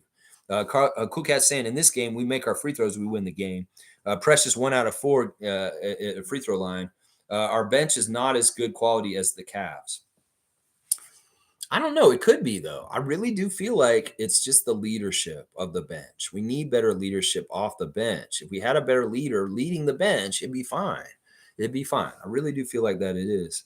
Let's see. Wayne saying 1 month is very logical and true. Yeah, 1 month in. That's it. G saying Yak has the best field goal percentage in the league right now. So he overtook and took one because he got 8 of 9 last night. That's awesome, G. I love that. Let's see. Cool Cat saying Pascal called for the ball and was looked off by Dennis, Gary, Scotty, and was wide open for easy baskets. Dennis has to learn how fast Pascal is. Don't hesitate on giving him the ball when asked. Well, listen, if Darko watches the film and he sees these guys not getting Pascal when they should have, I'm sure he's going to let them know. And they better find him next time. I don't like this. If they're no reason why they shouldn't be looking for him very much first. He is the first person we should be trying to get the ball to in scoring. And then Scotty probably second. So yeah, thank you for the second chat cutoff. Shaq Lindsay saying, I don't think you guys watch the game. If our starters do their jobs and it gives us a 10-point lead, our bench's job is only to sustain the lead or increase it. We don't have the pieces or the alpha to do that. Flynn, Otto, and Gary are not the offensive punch we need to support our starters. Yeah, I'm agreeing with this. Our bench needs to be better. Our starters are very good. They're doing a good job. It's just they build a lead and they get lost by the bench. No, I'm with you, Shaq. I get you what you're saying. Kareem saying, gee, if I was Darko, I would have drawn up a play for Yak to make a three. He was our best shooter and most consistent player last night. He doesn't have that range. That's the thing. Jakob can shoot a really high percentage because it's all within 10 feet. Let's see. Cool Cat saying we so miss Koloko's 7-foot blocker and rebounder, and he's a stretch basketball gods. Please let him return it sooner rather than later. Yes, and yes. Yes, all to that. Let's see. Cool Cat saying Scotty is scouted, so he will be working on counters during the season. He's learning. That's right. Once they figure something out, is adjustment. Then you adjust to that adjustment. And then you're going to adjust to that. And it's constantly a game of adjustments. They figure out how they want to guard Scotty that's more effective because it's actually taking this away. They dare him to take the three. He starts making the threes. Well, they have to start coming on and guard him. Well, they got to guard him a certain way because they get too close to him. He's going to go around them. It's all figuring out adjustments and what's working the best. And they're going to scout him and figure out what might work. And then he has to adjust and do the counter thing. Yeah, that's what's going to be. That's what an NBA player's career is. Country Con saying we are underusing Yak. It's criminal. This man is leading the NBA in field goal percentage, and we turn our nose up at it. Are we too proud to run an old school offense? Yaka was drafted before Sabonis. He's got skills. Yeah, I like this. I like the fact that we're playing more low post stuff. I like the fact that we're playing inside and pounding the paint and bucking the trend of 3-point excellence all over the place and everybody just shooting threes. I like this. In some ways, we're going against the whole NBA, not just the whole idea of what we're doing with our team. That, you really go focal on Jakob like that, you might be starting to do stuff like what was done with Shaq when he played with us. So, yeah, I think he's great, but it's all right close to the basket. And none of it is like far away, but he's doing really good in traffic with lots of guys around him and finishing. I love this stuff where he gets underneath the basket and he's like lost by the defender and Siakam sees him. He throws the ball to him real quick. And then Jakob kind of scoots out from underneath the basket and kind of lays it up over his head. He did that a couple times last night. That's really, really good vision by Siakam finding him. And then Jakob with good hands and quickness to get that ball in the hoop with guys right up on him physically.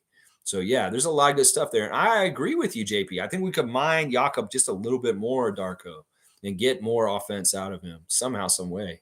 Shaq saying we were trying to play Flynn like Fred, more of an off-ball shooter. Can't do it because he's not a great shooter. Yeah, exactly. I don't want another Fred type player on our team. That's why I love Dennis. Dennis is a real point guard, and he does pass it, and he's better at shot selection and when he's going to shoot. Fred was so selfish in some ways. It's true. He was a ball hog. And in some ways, Malachi's the same way, but he's not because he doesn't make anything. And then again, he doesn't even make assists. I'm like, dude, if you're going to make shots, make shots. You're going to make assists, but you're not doing either one. So what the fuck are you? Kareem saying, I like how Cleveland's GM addressed a need for shooting and got Strauss and Nang. We could have done the same thing, but shout out to them for seeing a weakness and quickly addressing it. Well, you did address it. We got Grady and we have Otto healthy this year. And they're we could still make a move to get a shooter. I thought it was weird that they got the same player. They got duplicates. Because it really is kind of the same player, Strus and Yang. They're very similar. And I thought it was hilarious they're both on the same team. But I also think they're defensive liabilities. And even though Strus killed us in the third quarter, well, we could have killed them more too because these guys aren't good defenders. And why didn't we do that? Siakam should have been cooking those two guys all night long last night. Cool Cat saying, Coach Darko said he does not care much for match hunting. That is a weakness in his egalitarian approach. We could have fouled out Allen. We could have scored on shorter players. Darko doesn't want that play style. I don't know if that's totally accurate in what you're saying. I mean, I don't know. I don't remember him commenting on this and or saying that exactly. I think that he said in the past that he wants the guys to read the floor better and take what's there better. Is that's what he said it in that kind of way? I don't know if you're totally being accurate on his stance on things. I don't think this is exactly right, Cool Cat. I don't think these anti getting mismatches. That seems silly. It just may be that they're, I don't know, these guys aren't finding them the right way. Carlos saying, so looks like we all agree the bench needs to be addressed. Core is good, and it's much easier to get bench pieces than core. That's right. And we can make the moves with the front office that shore up the bench better. That may be all we need. Seriously, everybody wants to trade one of our main guys, but I think that that's overkill. I think it really is a second level players that we need to switch out and make the bench better and keep those starters at all costs. Cool Cat saying Coach Darko doesn't want Pascal, OG, Scotty dominating offense on our team, so he moves away from them to try a egalitarian approach. I have issues with that. I prefer a pecking order. That's not what's happening, Cool Cat. I'm going to tell you right now. These motherfuckers, as I said at the beginning, you didn't show up. You weren't here at the beginning. I said this: the Siakam, Scotty, OG, Dennis, any of them want what they want. Go to the buffet table and load up their plate. Nobody is stopping them. There's nobody stopping them. Aunt Mabel is saying, get as much food as y'all want, baby. Come on in and get it. And look, Dennis went and took a couple more extra chicken wings at the end of the game because he wanted them and he feasted on them. Siakam, Barnes, and OG, Gary, Malachi, these guys can all get more food. They just need to put it on their plate.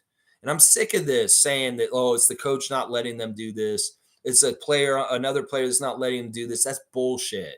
These guys have to want to go and take it themselves.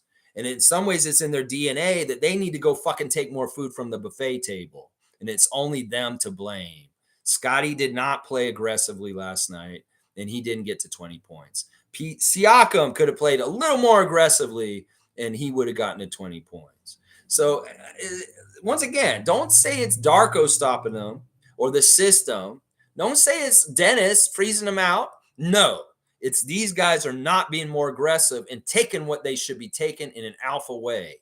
And that is what the problem is. That's the misconceptions going on around Raptors Nation right now. It's the coach is stopping Siakam, not letting him have touches. Bullshit. Dennis is taking takes away from Scotty. That's bullshit. These motherfuckers have a plate. They can go put as much food on their fucking plate as they want to. And that is the issue. They need to be more aggressive and taking what they want. And it's not the coach stopping them, and it's not Dennis Schroeder stopping them. Casuals, and people are saying that online on Twitter right now, and they're wrong. Siakam wants to go take more shots. Go take more shots, Siakam. You can.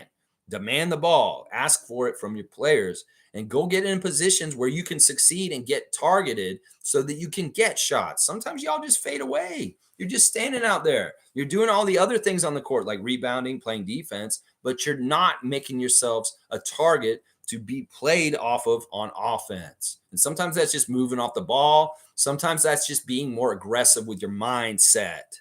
So once again, nobody's taking nothing away from Siakam or Barnes or OG. Those guys have the opportunities. They need to go take them.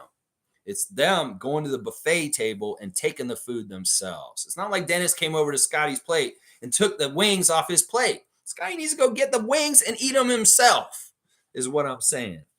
Carlos saying pecking order is Nick Nurse type of offense, which now we are trying to remove, though. Yeah, and pecking order is fine in some ways. And to a degree, it should underlyingly be there. In some ways, Siakam should end up getting most of the shots. But in some ways, if he fades away, and this shit happened when Nick was coaching too, he would disappear in games, and we'd wish that he would step up and be more alpha and taking control. In some ways, Siakam's path as an NBA player has gone up and down. And he's in a better place than ever as far as doing this than he did last couple years. There were times where he frustrated the hell out of me because he was too passive. He's getting more alpha. He's getting more taking over in ways, and I like it. He's showing that trend, but it still needs to be a bit more, especially last night, is what I'm saying. Yeah, I'm not for the pecking order idea in general, because on any given night, like we saw on Friday, OG was this leading scorer. There's going to be different guys that are going to step up because of matchups or however way it goes, and they should be able to be allowed to be our leading scorer for the night.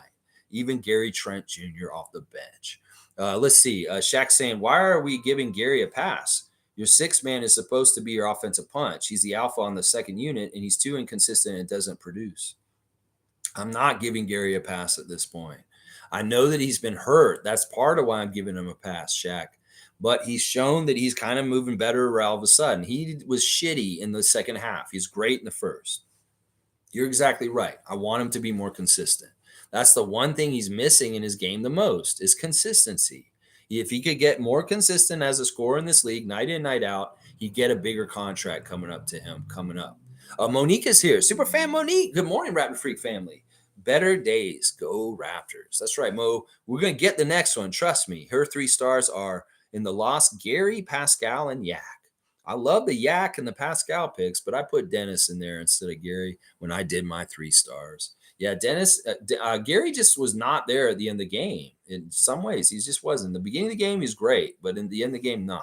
Stargate saying, how many of you guys follow T.O. Sports Talk? I think his name is James. He reviews the big 3 Toronto teams. The comment sections on his Raptors games reviews are full of Chicken Littles.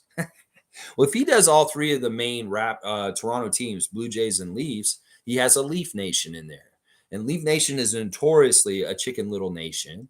And that's part of the problem. A lot of the Chicken Little behavior is Leaf fans that mimic their Leaf Chicken Littling in Raptors world. And that's really part of it. Like, I am not in Leafs Nation. I don't get into Leaf headspaces or the way Leaf fan thinks about their team and panicking. And part of the reason why the Leafs have been so bad since the 60s is because of the way these fans act, because they're so impatient and they don't give a coach or their GM time to actually get things constructed. So they fire their coach too soon, or they trade a player too soon, or they don't give enough time to a GM. You know, that's part of the problem. And the Leafs are a very good, bad example of not being patient and allowing good things to continue to happen. They've had good strides of progress at times in the last 10 years, and it all goes for naught because they're impatient. So in a lot of ways, if that dude is covering all 3 of the major sports here in Toronto, Blue Jays, Leafs, and Raptors, well, Leafs Nation will come in and they're Chicken Little Nation. They just are. They're conditioned that way because honestly, their team has been pathetic for a long time. And that's part of the problem is they have a mindset that comes from the hockey world and they try and put it in the basketball world. No, it's a different animal. And that's why I don't play in that blue team's nation because they're stupid and they're a waste of time. And if that sports channel is doing both, that's why. That's why right there. Seymour saying we now have 3 games we should have won: Chicago, Portland, and now Cleveland. Let's get some get back. Yeah, and we've had a couple games we shouldn't have won so far this season also, like Indiana. So there you go. It all balances out. It's going to be a certain way. Infamous is saying that THT is not trash. That's a casual take. That shows you haven't watched him play. He would be excellent backup to Dennis. I haven't really watched him play that much. I know that what they said earlier is true. The Lakers overvalued him. And I also know that he's in Utah now, and I don't hear him doing a whole lot. It's the one thing is like, what is he doing on the court? Is he good on the court right now? I don't know if he's doing. I don't hear anything about him. Am I hearing any stories about him having big games? No. So I don't know. I'm not going to say he's trash. He could be helpful, and he could actually do what you're saying. But I just don't know where he is.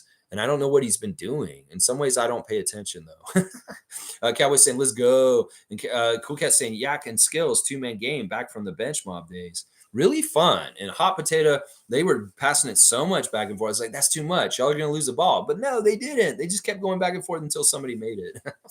It's so cool. Wayne saying, yep, the food is there. Go feast. That's right. The food is there. Nobody's stopping you. Nobody's going to try and tell you can't eat that, Scotty. You can't eat that, Pascal. No, we want you to eat. I want you to get big fat bellies full of food and just go eat. Fill your plate. Fill your plate. Most saying, thank God Dennis isn't hurt after going back to the locker room. You know what happened there is that there was some contact. He was really mad. And in fact, I'll do it on the Instagram stories. He was really mad. There was a contact and there's no foul. And he had something on his that he wears that broke or something. Like it could be that he had a band or something that he wears for protection. And he had to go in the back and get a new one and put it on. And when he was running the back, he's like, why did they fucking call the foul? And he threw the thing off of him.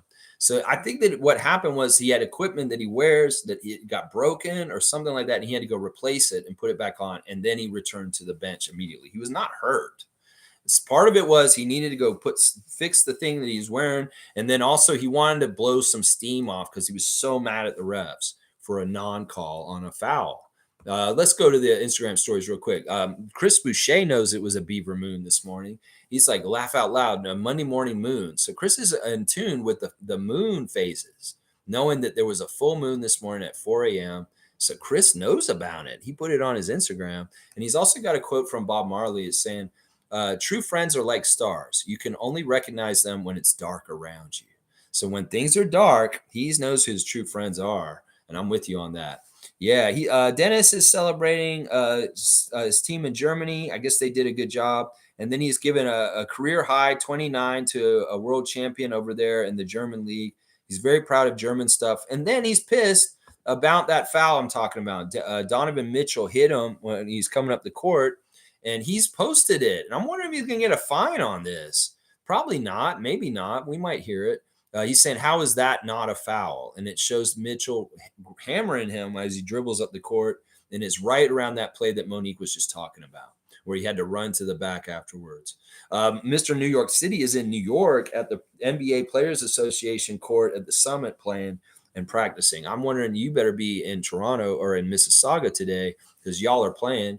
And he's saying, God isolates the chosen ones for sure. Ooh, that's a very interesting quote that you're making there, Marquise. Just get healthy and get back on the court for 905, please. Please. And then he's got some guy talking about Steve Jobs and what he died with money or something. And he wasn't happy or something. I don't know. Once again, Coloco is very much putting Scottie Pippen Jr., his son, on blast. Hooping, huh? Because he got a triple-double in the G League yesterday. So that's interesting that he's celebrating that. Y'all, Dubberdon got a start for the Celtics last night. Very weird. Porzingis is out for the Celtics, and Delano Banton was the replacement in the starting lineup for him. Very interesting that Delano's starting for the Celtics last night. That's basically your Raptors Instagram check real quick right there. Yeah, that's about it. Real quick, referee check for Raptors 905 playing the Capital City Go-Go today in Mississauga. The crew chief is Tyler Merkovich, number 41. The referee is Angel Kent, number 43. And the umpire is Castine Evans, number 11. That's right. The Raptors 905 play today at 7:30. Hopefully they can finally win a game tonight against the Capital City Go-Go. Of course, Grady will be playing for them again tonight. So definitely check it out. Hopefully he will bounce back and have much better game than Saturday. You know, he got to practice with the 905 yesterday. So hopefully they work some things out. Maybe Eric Curry told the other guys, we need to showcase Grady while we have him. So feed him the ball and get him shots. The rest of y'all, seriously, get him the ball. Now, if Noel was healthy and he was playing, I would have a lot of confidence and trust in Noel to find Grady because they have found a synergy from Summer League and training camp. But without Noel there, I'm worried that these guys are not going to find Grady enough. So let's watch the 905 game today, and hopefully we see a really good performance from Grady Dick. So, yeah, that'll be tonight, 7:30, Mississauga. If you're in the area, go to the game and support them in person is what I would say. All right, yeah, I think we'll wrap it up here right now. Not much more to say. The game day, 7:30, Raptors 905, Capital City Go-Go. Check that out. And also today, the Raptors are having a Cyber Monday sale. If you're interested in buying apparel, granny swag, it's 30% off today on Raptor stuff at Real Sports Apparel. I got the email from them saying that, yeah, it's Cyber Monday, y'all. Today only, 30% off. The lowest ticketed price excludes Game War merchandise and memorabilia. So you can get some deals on Raptors gear today, Cyber Monday. And they want you to buy. Buy. All right, y'all. And let's see. Yeah. Where am I? Stargate saying THT had 5 points in 22 minutes in his last game. Context. Yeah. Okay. There you go. And most saying W stream, Lex, despite the outcome, positive vibes only. That's right, Monique, as always. Thanks for watching me today. I'll be back tomorrow with a preview for the Brooklyn Nets in-season tournament game. Tomorrow night, the Raptors have. And I'll have all the pertinent information as far as the refs and the information about the injuries. Thanks for watching me. Stay positive. Last night was a progress game, even though we lost. there's a lot of good things from last night. And if you're an educated basketball person, you can see them and understand them. There's a reason why Jakob Poeltl was optimistic in his post-game interview last night. He saw a lot of good stuff. And him personally, he decided he knows he can dominate them to a degree. And that's pretty impressive considering they've got Allen and Mobley, what Poeltl did yesterday. So keep your chin up, Raptors Nation. Have some respect and dignity for yourself and hold your head high, even though we lost by 3. There's no slouch in that. That's a playoff team from last year. And honestly, they should be feeling shittier than us because they're 9-8 and they're supposed to be a top team in the East, and they're not. So there you go. All right, y'all. Thanks for watching me today from Justin and I on this Beaver Moon Monday. I hope y'all have a fantastic day, and I'll be back tomorrow at 9:30 a.m. Yeah, let's go Raptors.